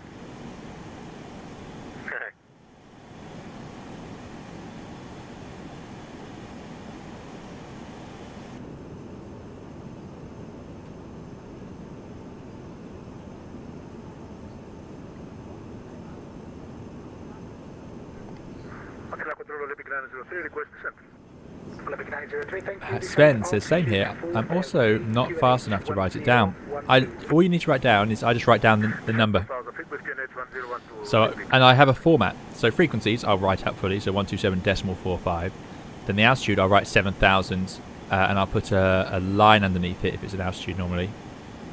If it's a squawk, I'll write SQ and then the number, so that I don't get confused. But that's what I do, you know, at home doing these streams. But like I say, in real life, FMS, I'll just write it in the bottom. Remember, in real life, the magic is one pilot reads it back, the other pilot, whilst it's being read back, because I'm sitting here, I'll hear the controller say it, then I'll hear my colleague read it back, and then I'll set it. So I've heard it twice, and then I'm going to set it, so it's checked by 3 people. Whereas for us here, it's just checked by us, really, so it's a bit more difficult. There's no ground speed indicator, Olio. We won't have a ground speed indicator, because there's no way for the airplane doesn't know where the wind is, it doesn't know where the ground is going by, it's just working on airspeed. Lufthansa Cargo 087. Lufthansa 07, request depth climb to flight level 360. Lufthansa Cargo 087, Roger, climb flight level 360. Climbing 360, Lufthansa 07. So what I'm going to do now is let's look at the arrival stuff. So what do we need to do now?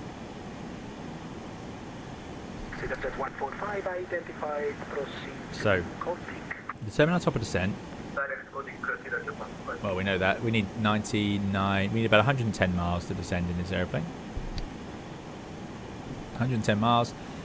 So, what we can do to make sure we have that is, I can give myself the GME of Athens, which has got SAT 1096. So let's put 1096 into nav 2, because I'm not smart enough to keep up with DME2, as I've proven already. There we go. Oh wow, it's time to descend, really.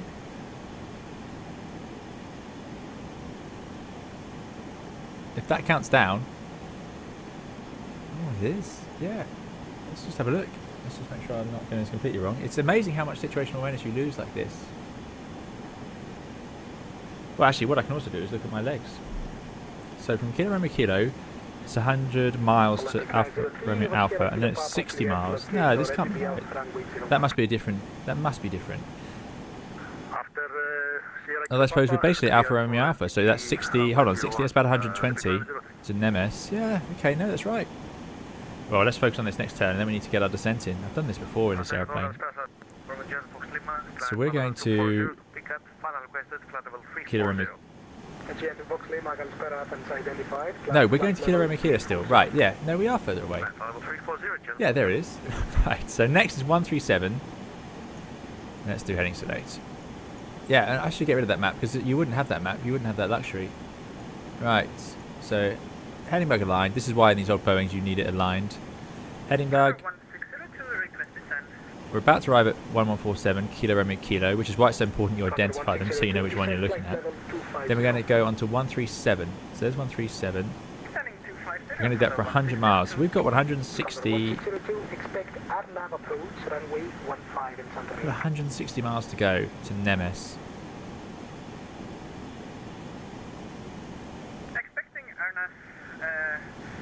That's what I'm expecting. I hope I haven't got this drastically wrong. Let's put in not 127. Been 1172.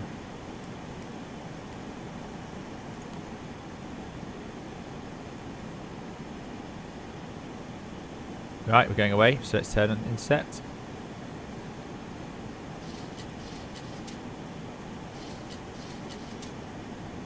No predicted wind shear. No, definitely not. No predicted wind shear in this. Although it does have, obviously, its weather radar. So it can do turbulence. So, well, predicted wind shear uses all sorts. So, predicted wind shear uses, you know, wind changes and energy states and so on. But it can see the weather ahead. It does have the weather radar.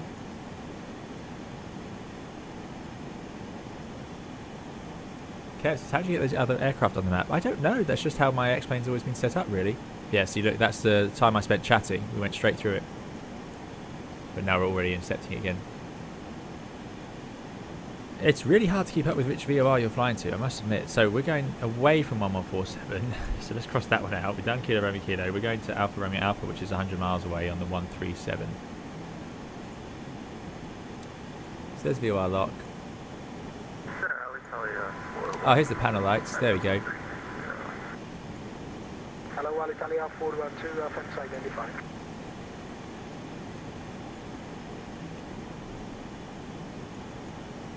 There we go, 137. Right, let's tune up the next one, which is 1127.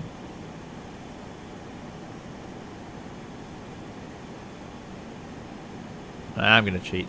Well, not cheat. I'm going to put box 2 up just to check that those needles align. Okay, so those are aligning nicely. So we are now on our way to Ara. Should be 100 miles away. 85 miles from here, so that all works. And then it's another 60 miles to Nemes.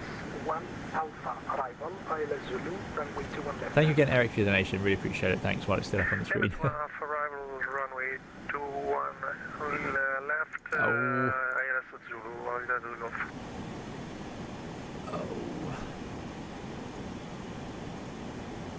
You guys heard that right?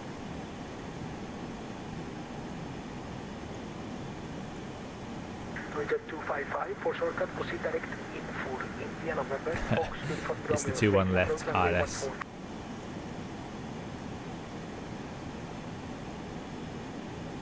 Still, one chart, that's nice.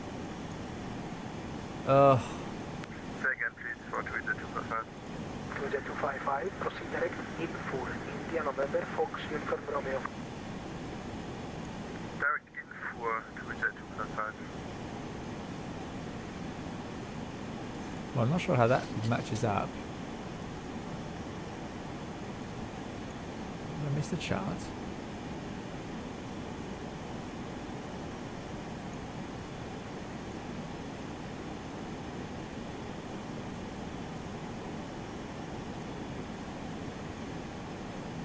Yeah, that one looks more like it. Nemes 2 Bravo. Nemes 1 Alpha just stops there. And then Hyena. Let's ask him. And control for Olympic 262. Which arrival can we expect?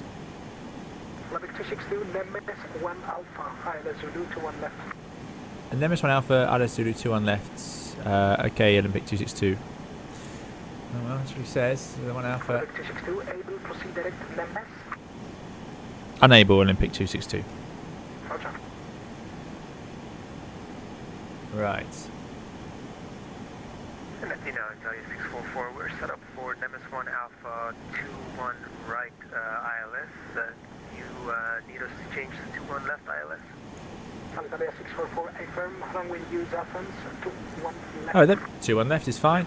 I'm surprised they're using that. In real life, they love 03, but there we go. Let's put that minimum in.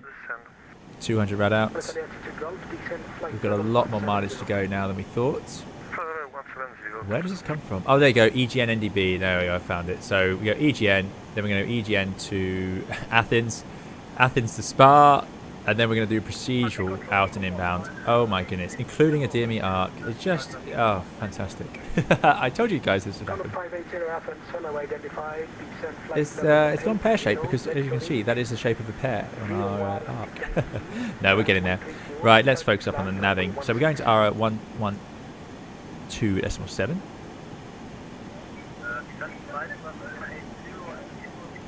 Let's swap over. They should line up pretty quickly on their own. There we go, 1127. We're 61 miles away from that. No airplane, don't need to turn anymore. Then we're going to go 113 to Nemes, outbound from Ara, so that'll be fine.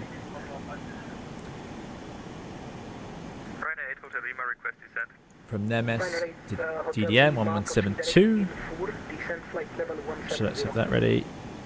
Descent flight level 170 and direct info Ryanair 8 Hotel Lima. And what I'm going to do,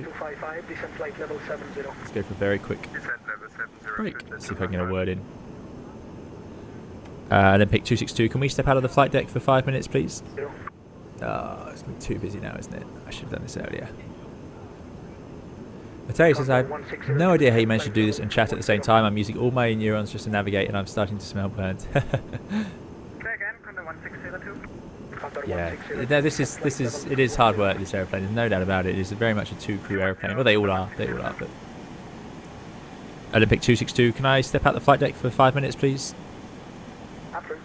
Thank you. Right, guys, very short break. We'll be back soon. We've got 53 miles. Yeah, we'll be fine. We'll be fine. Right, see you guys very shortly. I'll put on a little bit of break music for you. Condor 580, maintain present heading, descent altitude 3,000 feet, QNH 1010. Descent 3,000 feet, QNH 1010 on the 580.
Condor 580, proceed direct, bed decks.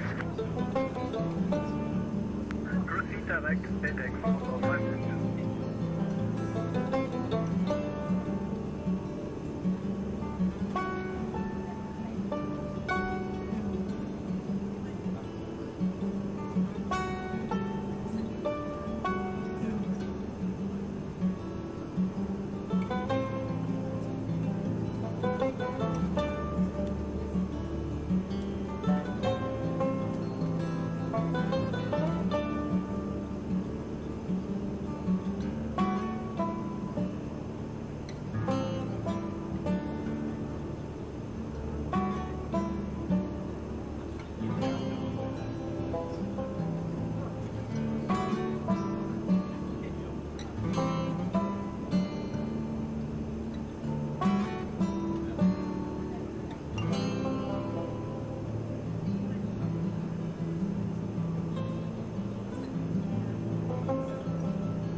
Condor 1602, proceed direct, XOZ Echo, X-ray, Oscar, Sierra, India.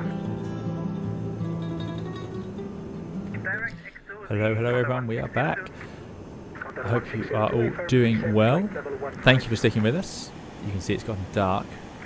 And now we're getting to the exciting part. This is where it's all going to kick off as we head down. So let me just tell the controller we're back online. What was really surreal there... Oh, I'll talk to you guys in a second. Let me just tell the controller. Olympic 262, we're back on the flight deck, thank you.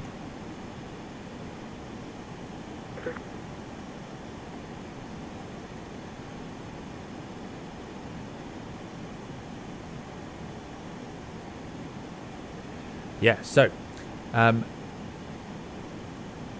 it's all going to kick off now. We're going to start our descent. But it was really surreal there because I could just take my headset off and suddenly I was back in my sort of quiet room where I have my computer.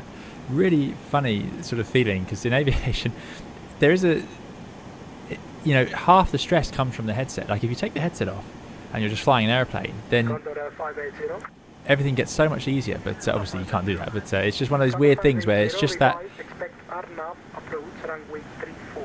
Oh, okay, good, that's not us. but yeah, it's anyway, we are back. Shortly to go to Nemes. A night landing in this airplane is going to be interesting. Don't expect much from the landing. Get my excuses in now. That's going to be pretty tough for me. I do struggle with this airplane. Every time I land it, I find that the view over the front is pretty bad, so I can't see the runway. And then I try and flare, and then I usually end up over flaring. Descent line level 100, Ryanair 8 Hotel Lima. 255, descent altitude 3,500, QNH 1013. Alright, we've got to work out where we are. So we're not at Nemes yet, obviously. Where's my notes? Okay, so we're going to go, after we get to Ara, we're going to go left 113 for 60 miles to get to Nemes. So Nemes, we can be 7,000 feet on that leg. Let's say we could easily be 13,000, we could be higher than 13,000. We've got a lot of track miles to go from Nemes. It's getting hard to judge exactly what altitude we want to be here, because the Spark VOR, that ring's probably 25. Actually, it looks a bit closer than that. Oh, no, that's 20. No, that's a 25-mile ring. Okay. So we said we need 100 miles, but even after we fly overhead the airfield, we've got 12 plus however many there. 20, let's say 30, 40, 50, 60, 70, 80, 90, 100. We could get to Nemes and start our descent, and I reckon we'd be fine. It's such an inefficient way to fly this. We can pass overhead at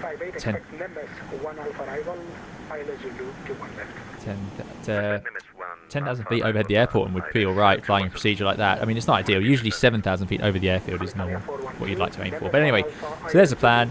Let me write down these numbers so I get them right. So we're going from DDM, which is, I'm just going to write this down so they're easily accessible when I can't see the charts. So 117.2. Then we're going to 382, which is the EGN NDB. We can tune that now. So 382 on there, and let's tune it up here, 382. For some reason that's the captain's on number 1 NDB hidden up there. I don't know why. I don't know why it couldn't be here or down here like that one is, but there it is. After that, we go from to the Athens VOR. Presumably near the old. Oh no, it's on the mountain. There it is, 114.4. Oh, what's happened? 5 miles. We're heading outbound. Time to turn. See, getting distracted. Thank you. Descent flight level 190. Right. Descent flight level 190. 113 outbound. We've sailed through that one as well. So, bit of an inset there. Okay. So 113 for 60 miles. Right, Athens 1144 to Spa 1175. This is going to be a lot of tuning, and this is where another pilot would be really useful. So we're going to try and keep on top of that. Then we go outbound on the Spa, around the arc from Spa, and then inbound on 111.1, course 212. So we'll keep that in mind. Okay. Right. So if we start our descent, Nemes is about 60 miles from here, well about 50 miles now. We can start descending about 20 miles. Let's go to VOR lock. It's going to be even harder at night. Where is my overhead dome light? I found it earlier. I'm so excited. There we go. Yeah, I think that'll help with the start of the descent. The Emperor's already landed in Athens. Excellent. With the correct emoji. There is someone playing the game as A to Z. Yeah, we're using FlyJSim. Yeah. I use Streamlabs to stream live. Right, anyway, there we go. So there's lots of terrain. So 7,000 feet, we can descend. Basically, we're down to 7,000 feet for this whole arrival. 7777. So we can only descend below 7 once we go past 8 miles outbound from the spa. So 7,000 feet is our MSA. Or not our MSA, sorry, our procedural altitude. But we're not going to need to come off that. Actually, 7,000 is our MSA. There you go. That makes sense then. Out we come. Remember, go 14-mile arc and then turn and intercept. Configuring wise, we need to get that right as well. So let's bring up our landing bugs. We'll do a flap 30 landing, set bugs. So the app today, VRF is 133, so 138. 138. Add 5 knots. I was told we had 5 knots in the Boeing. We can arm the speed brakes when we get lower. Fuel wise, we're doing fine. We've got that's 612, so we've got about 5 tons of fuel still. And we're about to go into the descent, so that should be fine. Auto brake min, I think, should work. Athens has got nice long runways. And let's have a plan for the airport. What are the chances they change runway A? What are the chances? Anyway, low auto brake is 2-1 left. Really nice runway. Roll down, Delta 5. Something to note about this ILS is there is terrain. You sort of come down with big hills around you and you can see them in front of you, so it's quite interesting. But it'd be a bit dark for that tonight, perhaps. We should find out. 40 miles to go to Nemes. Thank you. Good night. Ah, it sounds like this controller's doing the ATC there. Right. Get rid of that. So that's it, really. What else do we need to set? Let me have a look at the sort of simplified procedures. It's really nice. I love it. The simplified procedures that get included. The reason is I don't like to learn every system of these airplanes too much because I'm worried that, well, not worried. I want to make sure I don't learn a system that I don't actually fly in real life and therefore know it sort of too well.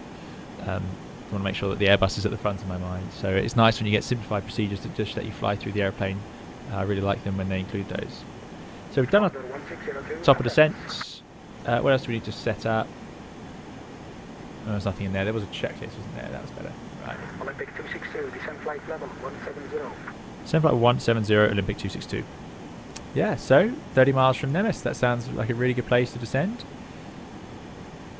Controller's doing a great job of doing our job for us.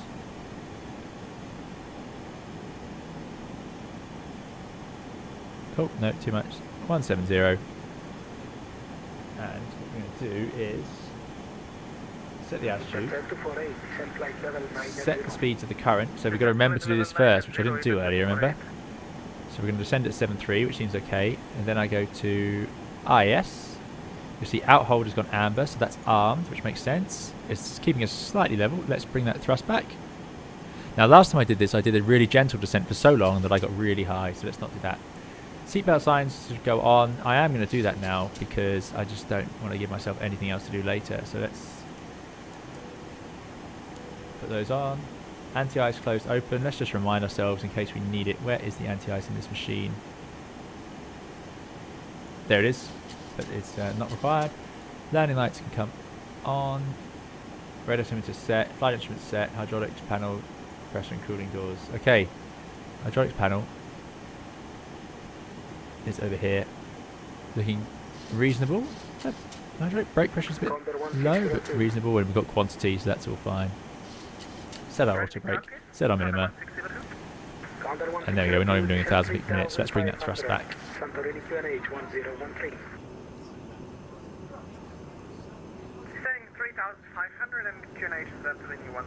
We'll check that again later, just in case that changes as we burn a bit more fuel. We should see. Yeah, I agree, Matteo. At least ATC is doing the vertical nav for us. Exactly. Thrust back. Down we go. No, I wasn't complaining at all. I don't mind at all when they do that. Right, after Nemes, let's get this right. We should see ourselves starting to appear. From Nemes, we're going to 1172. So we've got 1172 ready. And it's going to be on 110.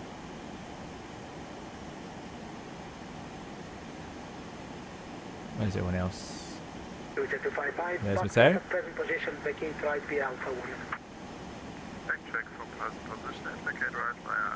Oh, we're just about to be joined by the first officer. Hello.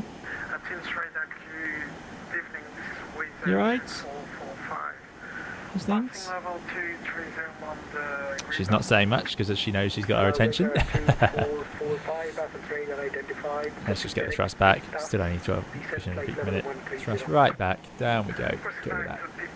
Cheating. Cheating. There's idle thrusts. I suppose aircraft with bigger engines tend to get more drag out of them. So that's turboprops get a lot of drag as well. But I wonder if with these smaller engines, it's not a draggy aeroplane. The reason I say that is if you look, the engine pressure ratio is now just almost at negative. On the bigger fan engines that you get on the modern Airbus, they can actually go to 0.9 and so on, because there's that extra pressure at the front, and the fan can provide a bit of drag, really, I think, is my understanding of it anyway. So I wonder if these engines don't provide as much drag. Anyway, right, 61 miles and we're at Nemis. There we go. Air control, good evening, Air France 1533, passing Heading select. 110 to 1172. So we're pretty close to Nemis. That's not bad. Remember, navigation standards can be. That's. I'm sure that will be absolutely fine, to be honest. But there we go. So we're now intercepting to DDM. Nav lock is active. 132975. Olympic 262. Goodbye. 132.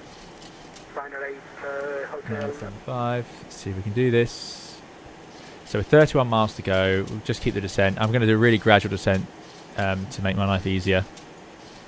Check the right frequency. Yeah.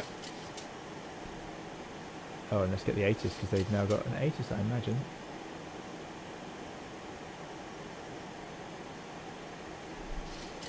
They've got a hotel. And what have they got? Oh, we'll just say hotel, right. Athena, good evening. Olympic 262, descending. Flight level 170, routing to Didymon, Boeing 737-200 with hotel.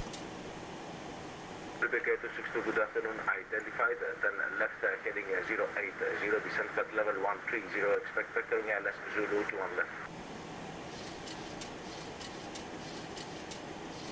That's copied. Olympic 262. Is there any chance we could fly procedurally? Could we fly the procedure for Zulu to one left? Okay, spec vectors, descend flight level 80, and can you say again the heading, please, Olympic 262? Left heading 080, descend flight level 130. Left heading 080, descend flight level 130, thank you, Olympic 262. Wow, we are not popular with that controller. Now, it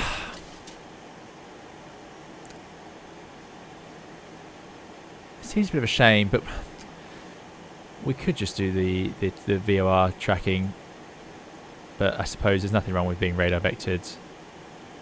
Heading 080, and we weren't radar vectored last time. We did it procedurally last time, so why not do it this way? After all, this is probably what they would have done in this airplane, but they would have put used to procedural. I'm half tempted to just disconnect and do it procedurally, but I think we may as well do this because it's going to amount to the same thing. You'll just see me tracking for longer. At least this way we have other traffic around. Thanks for your subscriptions. Sorry, Streamlabs is going to wake up now and get really, really active, so I'm just going to hide the alert box for a little bit. But thank you for subscriptions to all of you. I'm sorry I don't have time to read them all out right now, but thank you. Thanks for coming along. Yellow Van der Veen, you get the text for ATIS. You can double click on it in vPilot and it shows you, which just saves a bit of capacity like in the context like this. Thank you all for your subscriptions, by the way, to those of you. Thank you. Right, so there we go. We're not doing that. That's a shame. I spent so long preparing for that. I was all excited. We're not doing that. So we may as well tune this 1111.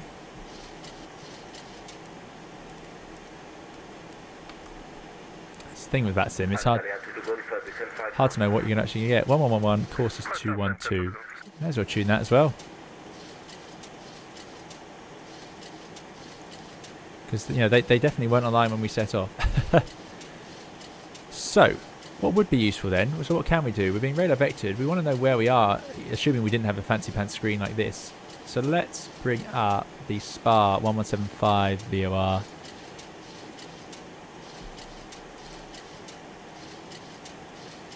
So I'm gonna have that VOR up for now. to give me an idea of where we are. Or actually, perhaps even better. What am I doing? Let's have 1175 up over here. So nav 2 shows that we're 43 miles from, basically the spar is the overhead of the airport, or very near the airport, as you can see there. So once we're within 25 miles of that, we can descend down to 7,000 feet as our safe altitude.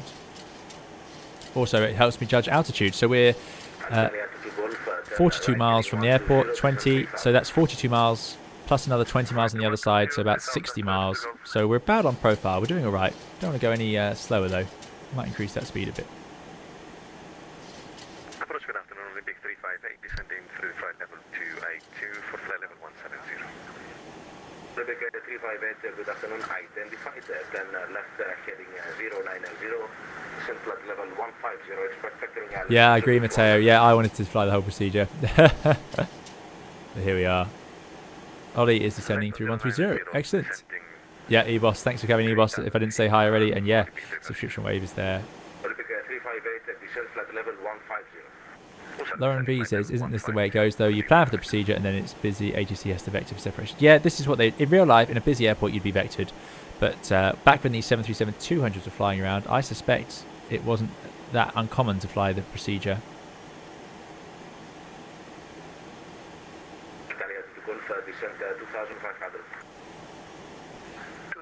So let's try and keep a track of where we are just using our needles and not using this screen if we can. So I can see, there you go, this is number 2 is pointing towards that spar VOR.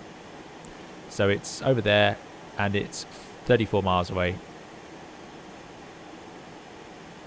Which puts the airport over here somewhere. So we're going to be vectored around to the south, I suppose. Yeah, Dr. Nanaho, the trim wheel. How's the audio for you guys? Is it too loud maybe with that trim wheel constantly spinning? I can turn it down a bit.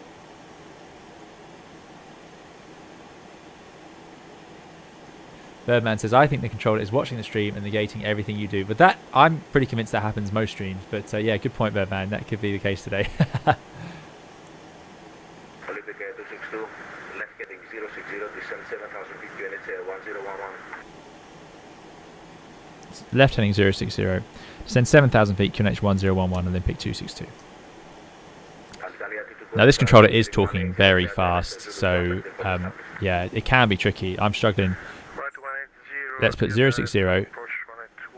Let's put 7,000 feet. Now you guys were going to remind me, of course, but I'm going to make sure to set QNH 1011. So that was a lot of numbers there. The way I did that was I should have said, when I have a heading to write, I put a circle around it. That way I know it's not a flight level. No, I know earlier I got that wrong, but there we go. Pol9, thank you very much for your €5.49 donation. Really appreciate it, Pol. Thank you. Pol says, hey there and have a good flight. Thank you so much, Pol. Really kind of you. And thank you for coming along today. There we go. There's the spar VOR. Remember that needle is pointing right at the VOR. And there's the airport. We're going to go right overhead. Brianni says, how much time to the field? Well, we can't be more than... Well, because we've got to fly around the other side. 15 minutes to landing, probably. But thank you, Pol, for your donation. Really appreciate it. Audio's fine, says that. Okay, I'll leave it alone. Thanks, guys. Audio's great, just the way the plane is. Yeah, no, it does. It is infuriating. See, we're not getting much drag at all. This is idle thrust doing 200... Well, I guess 250, 60, 270 knots. And we're only doing 1,500 feet per minute. Yeah, it doesn't seem a very draggy airplane, which is quite funny considering it's so old. Alitalia 22 Golf is already on the way in. So I want to pass, because, as I said earlier, because of where we are, I want to pass a beam in the airfield at 7,000 feet, which is also what we've just been given. So I'm going to put the nose down and get going down a little bit more. We're about to fly through the back side of the localizer, a back course. Very dodgy thing, but using the back course, not very common to use that. Descent flight level 130. Down to flight level 130, Alitalia 412.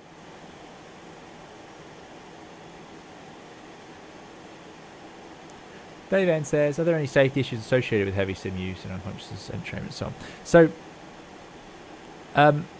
there's, you've got to be careful. You've got to keep on top of, what you're doing in your aeroplane. But remember, this is clicking on a screen. It's not the same as being in a simulator or anything like that. So there's no muscle memory here. There's no there's no hand flows or anything like that. And like I say, I just use the simplified procedures for that reason as well, to make sure I'm not learning the wrong flows or anything like that. So there you go. Andy says, spoilers out, you'll drop like a stone. Yeah. Yeah, well, how far away? So we're still 16 miles from the airport. I want to do 7. I need 7, 14, 21. So we're about 5. Yeah, we are a bit high. Let's do it. Let's get those speed brakes out. I'm just surprised how slippery it is. Ah, we don't get to see him. That's a shame. Yeah, from there, nope. Oh, let's get the wing lights on. That might help. Oh, let's get loads of lights on. I like the lights on the 73200. It's really nice. Get the logo light on. Is that better? There we go. See a few things now. The wing light is there so that the pilots can now look out and see if there's ice on that leading edge. That's why it's, you know, where it is, and that's what it's lighting up. I think if we get the landing lights on, 10,000 feet, let's get the speed back. I feel like this controller will tell me off otherwise. I don't know why. 250 knots. Love X-Planes graphics at night. They are spot on, really good. Chewie has half speed brakes out, yeah. There's someone on approach. I love that as well. That's always great. Oh, look, it really does level off when it tries to slow you down. Nope. Can we see the engine yet? No, okay. I thought maybe we'd see the engine. See the tail, though. Love it. Look at the, yeah, the different panels and so on lighting up. That's great. See all the circuit breakers. We are really coming down now. Lauren B says, can't believe how close we're getting to 40k. Remember how to fly the 350? No, 350 is going to be a whole... I'm going to have to watch my own video again probably to work that one out.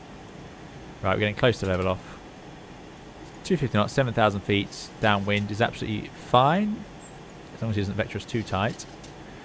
Still got our RLS set up, and we can see there's that VOR passing to our left. 6 miles away. Yeah, yeah, as Bruni's pointing out, if we get to... let me just tune this as well, actually. That's heading 040 Olympic 262. 040. There's a level off coming, so speed brake's coming in. I'm going to wind the speed back. Let's do 230. So we're not going to do 7,000 until we're sort of past the airfield. We know that because we know where the MSAs were. There's the airfield there. Don't look at the screen. We don't need it. Yeah, so if we get to 40,000 subscribers, we'll be doing another long-haul live stream to celebrate. Taking off from the Maldives. Not sure where we'll go yet. But yeah, it's getting closer, actually. Yeah, we're over 39,000. So I should have celebrated the 39,000 as well, really. Every 1,000 is amazing. It's still hard to believe. I still remember passing 1,000. Feels like yesterday. So, yeah. So a long-haul flight is still a plan. But we'll be departing from the Maldives for sure on the long-haul flight. That's one thing I can say. Sorry, Brandy. Right, has our approach changed? 132, there we go. So we want 137 as our VAP. Send 4,000 feet, Olympic Air 262. There we go, 4,000. Down, down, down. Right, flat limiting speeds. Let's try and work those out because they are pretty fast. No, no, same as the Airbus actually. It's 230 for the first ones.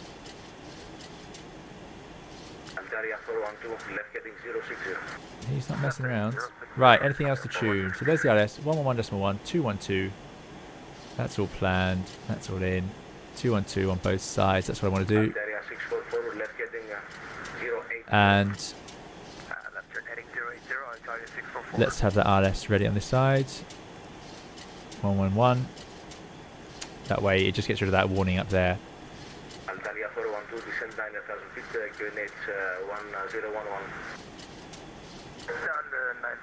Dr. Nahu says, enjoy it, thoroughly deserve it with the effort you go to. Thank you, Dr. Nahu, I really appreciate it.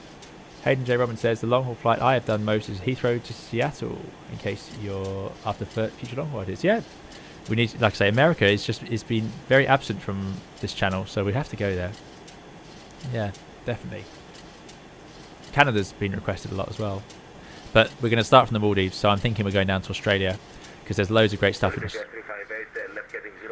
Australia that I want to go and cover. Now let's help myself out. Let's come back to Italia 412, left heading 050. 200 knots. Just so we're ready. We can get a little bit of flap out. The controller might not like that. We should see. Send 3,000 feet Olympic Air 262. Well, if they're already putting us down to 3, we know that they are going to cut us in. So we're below MSA now, but they're vectoring us. So probably on the minimum vectoring chart, we can see that would be fine. Window seat would like a Maldives to Australia. Yeah, that's definitely on the cards. And then there's some brute flights we need to do with Microsoft Flight Simulator in Australia and New Zealand, certainly. I've been recommending some great approaches in New Zealand by a kind viewer, so yeah, it's one to do. But I think we can get rid of that VOR now. We don't need that. So let's go ILS on both sides. That gets rid of that warning light. We're 10 miles outbound. So by the time we...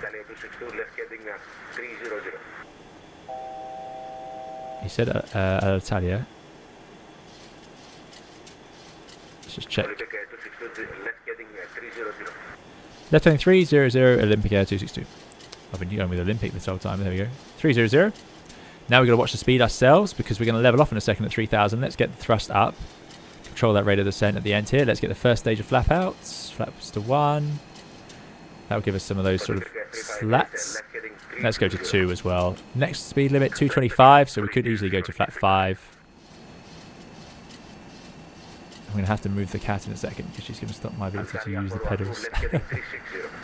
Bit more thrust. God, the engines don't do much in the low spool range, do they? They really don't seem to do a lot. Right, here we go. Leveling off. Now, I'm hoping we'll see that swap over to the other side in a second. Let me just check. 111.1. 111.1. Yeah, it should be in front of us, exactly. So that line, I'm surprised it's there, but I think when we turn inbound, that will fix itself. There it goes. Done it there. There's 3,000 feet level, 200 knots. Let's go back to 190. And let's go to flaps 5.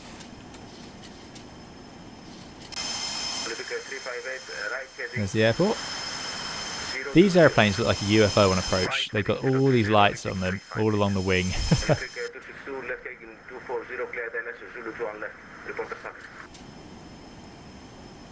Left heading 240, cleared ILS Zulu 21 left. Wilco Olympic 262. There's 240. 180 knots. Speed's coming back. Let's get the thrust on, and we're turning, so we need a fair bit of power here. Go on, there we go. Flying a level turn while turning with flap out is going to be tough. Right, let's get to auto approach. See if it can handle that. That was a bit late to do that. Okay, 190 knots at 10 miles out. Let's get the speed back. Let's come back to 160. Oof, those bugs are terrible, aren't they? It's really hard to see where that is. So let's get the power back now. I'm not sure which line that 160 is meant to be related to be honest. Right, glide slopes coming in. We're going to start our descent shortly in the event of a go-around. Straight ahead to the Spa VOR. At Spa, turn left. So we've got Spa tuned. We just track outbound on 201. Climb 5,000 feet. So I'm going to arm that 5,000 feet. Let's put the heading bug in front of us. So that'll be the first step. Glide slopes coming in now. 9 miles out, 180 knots. We're doing fine for speed. Let's get the next stage of flap out, just because I'm always behind on the flap. Flaps to 15. That will get the drag out. Because this airplane just doesn't slow down. There you go. Doing all right. But we're about to start down that glide slope. So if we start down the glide slope, which is now in, glide slope's active in green, it just won't slow down. I've done it before. You'll see we are just established now, Olympic Air 262. Olympic Air 262, wind 220 degrees 4 knots, so clear to land, wait to land. Clear land, 21 left, Olympic 262. Right, 7 miles out. I don't want to mess anything out. Let's go gear down. Let's set 5,000 feet there, which is ready. Speed's really washing back now. So remember, let's go to the next stage of flap. Let me just check out the right flap in. Flaps 30 for landing. We want 137. God, now that speed washes back.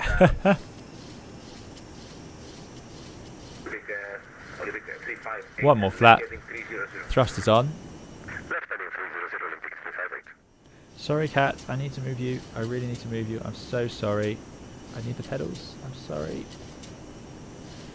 I'm sorry. Right, speed back. Okay, so where are we now? Let's arm On the speed brakes. Let's see. Speed's a little bit fast, but we've got our landing flap in. We're clear to land. 5 miles out. Doing a good job. Got the go around altitude in if we need it. Right. Anything else for us to do? I think that's us. Gear, flap, speed brakes, brakes, go around altitude. Should we get rid of that light? Yeah, let's do that. That's pretty classic. Some Lord of the Rings sightseeing down under, says Bush. Yeah, it could be a good idea. Alexander Pasuto, good to see you. See how this goes. I've got excuses for this landing. We're still above 1,000 feet, so final excuses. 737-200 I really struggle with. It's difficult. That's the end of that list. Bit fast. We are a bit fast, but being fast does help me see out the front. Like I say, you'll see as we get nearer, it's going to get really hard to see the nose. 137 is the app, so up to sort of 140 is absolutely fine. Even where we are now, it's fine. It's a Siamese cats, London boy, yeah. There's 1,000 feet on the radio altimeter. Let's get that mouse out of the way. No slower than that, please. So these EPR gauges are good, but I do prefer an N1. And I've got to remember, it's all going to go out of trim every time I fiddle with the power and the speed. Now we're too fast. Autopilot off. 2 clicks. A little bit fast, but that's how I'm able to see out. But that's probably why I've had trouble with it floating.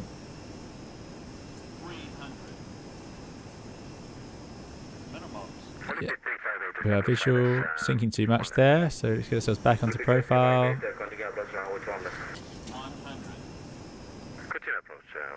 Okay, back to the datum. You see that? It's just so hard to see at the front.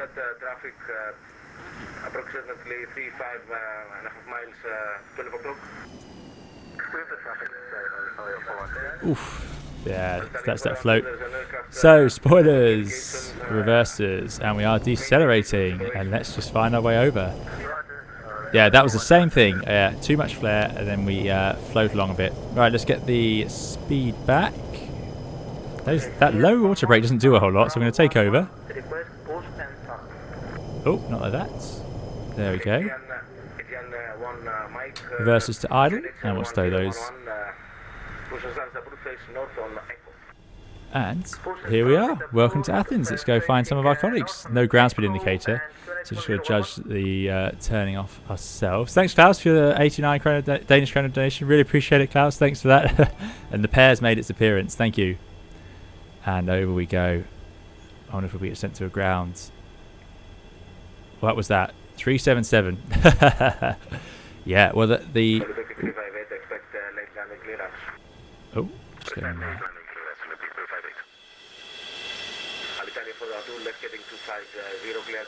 Not sure where they want us to go. We'll just work our way over to the terminal here. I think that's for Olympic Park.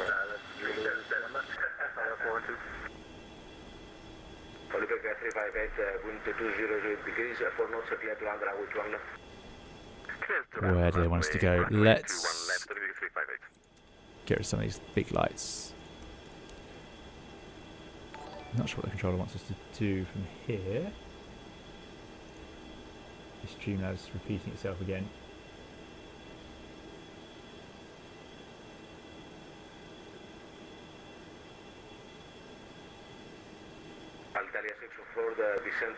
I'm not sure where they want us to go. Yeah, sorry if I've missed any super chats. I do apologise. It's yeah, I'm running. I think Streamlabs is getting confused as well, but there we go. Right. Where should we go? Thanks, W262, gate of choice. Oh, well, there we go. Let's just go over there next to SL22 Golf. So, APU's got to come online. Not going to hold it until we see EGT. So hard to get the airplane moving. There we go. Yeah, that's just Streamlabs. It's just getting excited about old things. Right, we'll go and park up on the right there. Got to get that APU on. I think that's about it. Yeah, so what happened with the landing? There we go. I don't know. Like I say, I don't know what 377 is. It's higher than we normally get, but again, it's that application works on sort of a second before landing. So what happened was we floated, and then I took the thrust off, and then let the nose probably come down a bit too much. Can't do both of those things at once, so that's what happens. So there we go. So we will get a replay, guys. There is replay in this. And yeah, it's a hard plane to land this. It wants to... Oh, look at that. The nose wheel, the light must be attached to the nose wheel, so you can see it spinning around with us. That's great. APU is almost online. We'll just go and park over here. But yeah, anyway, thanks very much for coming along. Really appreciate you joining us on this flight. I really enjoyed it. I like flying this airplane a lot. Definitely need to have a few more flights and get some more exposure with it, because it is quite different. Especially, like I say, I think the other problem is we came in fast. So I went into the flare, which was just too much. And I'm always get that ground rush effect in this airplane. I suppose it sits so much lower. Let's go park here. We'll take Alpha 1. Sounds like a good stand to me.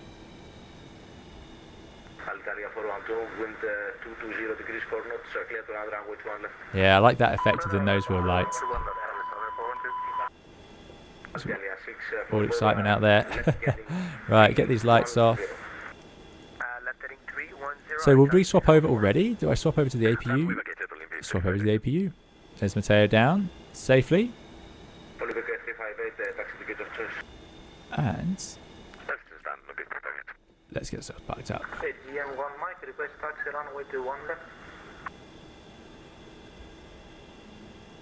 Okay, that'll do. Parking brake is set. We've got that APU on the APU gen. Let's shut them down. And welcome very much to Athens International. Thank you all for flying along. Really appreciate it. Thank you very much to those of you who kindly donated, and thanks for the moderators for coming and watching. As always, what we're going to do now is disconnect from FlyJSim. All those strobe lights, they shouldn't be on. They shouldn't be on. They'd be off. And then the beacon could come off now, which is called the anti-collision in this one for some reason. And there we go, we made it. We managed to fly a 737-200 from Venice to Athens, just using VORs and a bit of tracking. We could have done that procedure if we wanted to. I'm so sorry about the alert box. Let me turn it off. It's just repeating old things, I think, at this point. But yeah. Oh, there you go. And he says 2 blues, 1 red, engines dead. Fantastic. But we made it, and we could have done that procedure. I was excited. Maybe I next time we'll do that. But yeah, landing this airplane is really interesting. So different. So let's have a bit of a rewind. Coming back here. Now it's all very obvious from the outside, but I find it's a hard view out the front cockpit. It's so, as you go into the flare, it's so blocked out. So there's the flare, bit of a float. There's touchdown. I mean, like I say, was that twice as bad as a normal landing on this channel? I really don't know. But I'm not entirely convinced about that feet per minute counter that we get. There it comes. So floated, too high, too fast, thrust off, needed to hold the nose up. That's probably the lesson there. And, of course, we can't resist having let's have a runway view. The Airbus, you see, takes out that pitch power couple, but this airplane doesn't. So when you take that power off, the nose does come down. There you go. I told you it looks like a UFO. You can always recognize a 737 on approach, especially the older style ones. So here we came.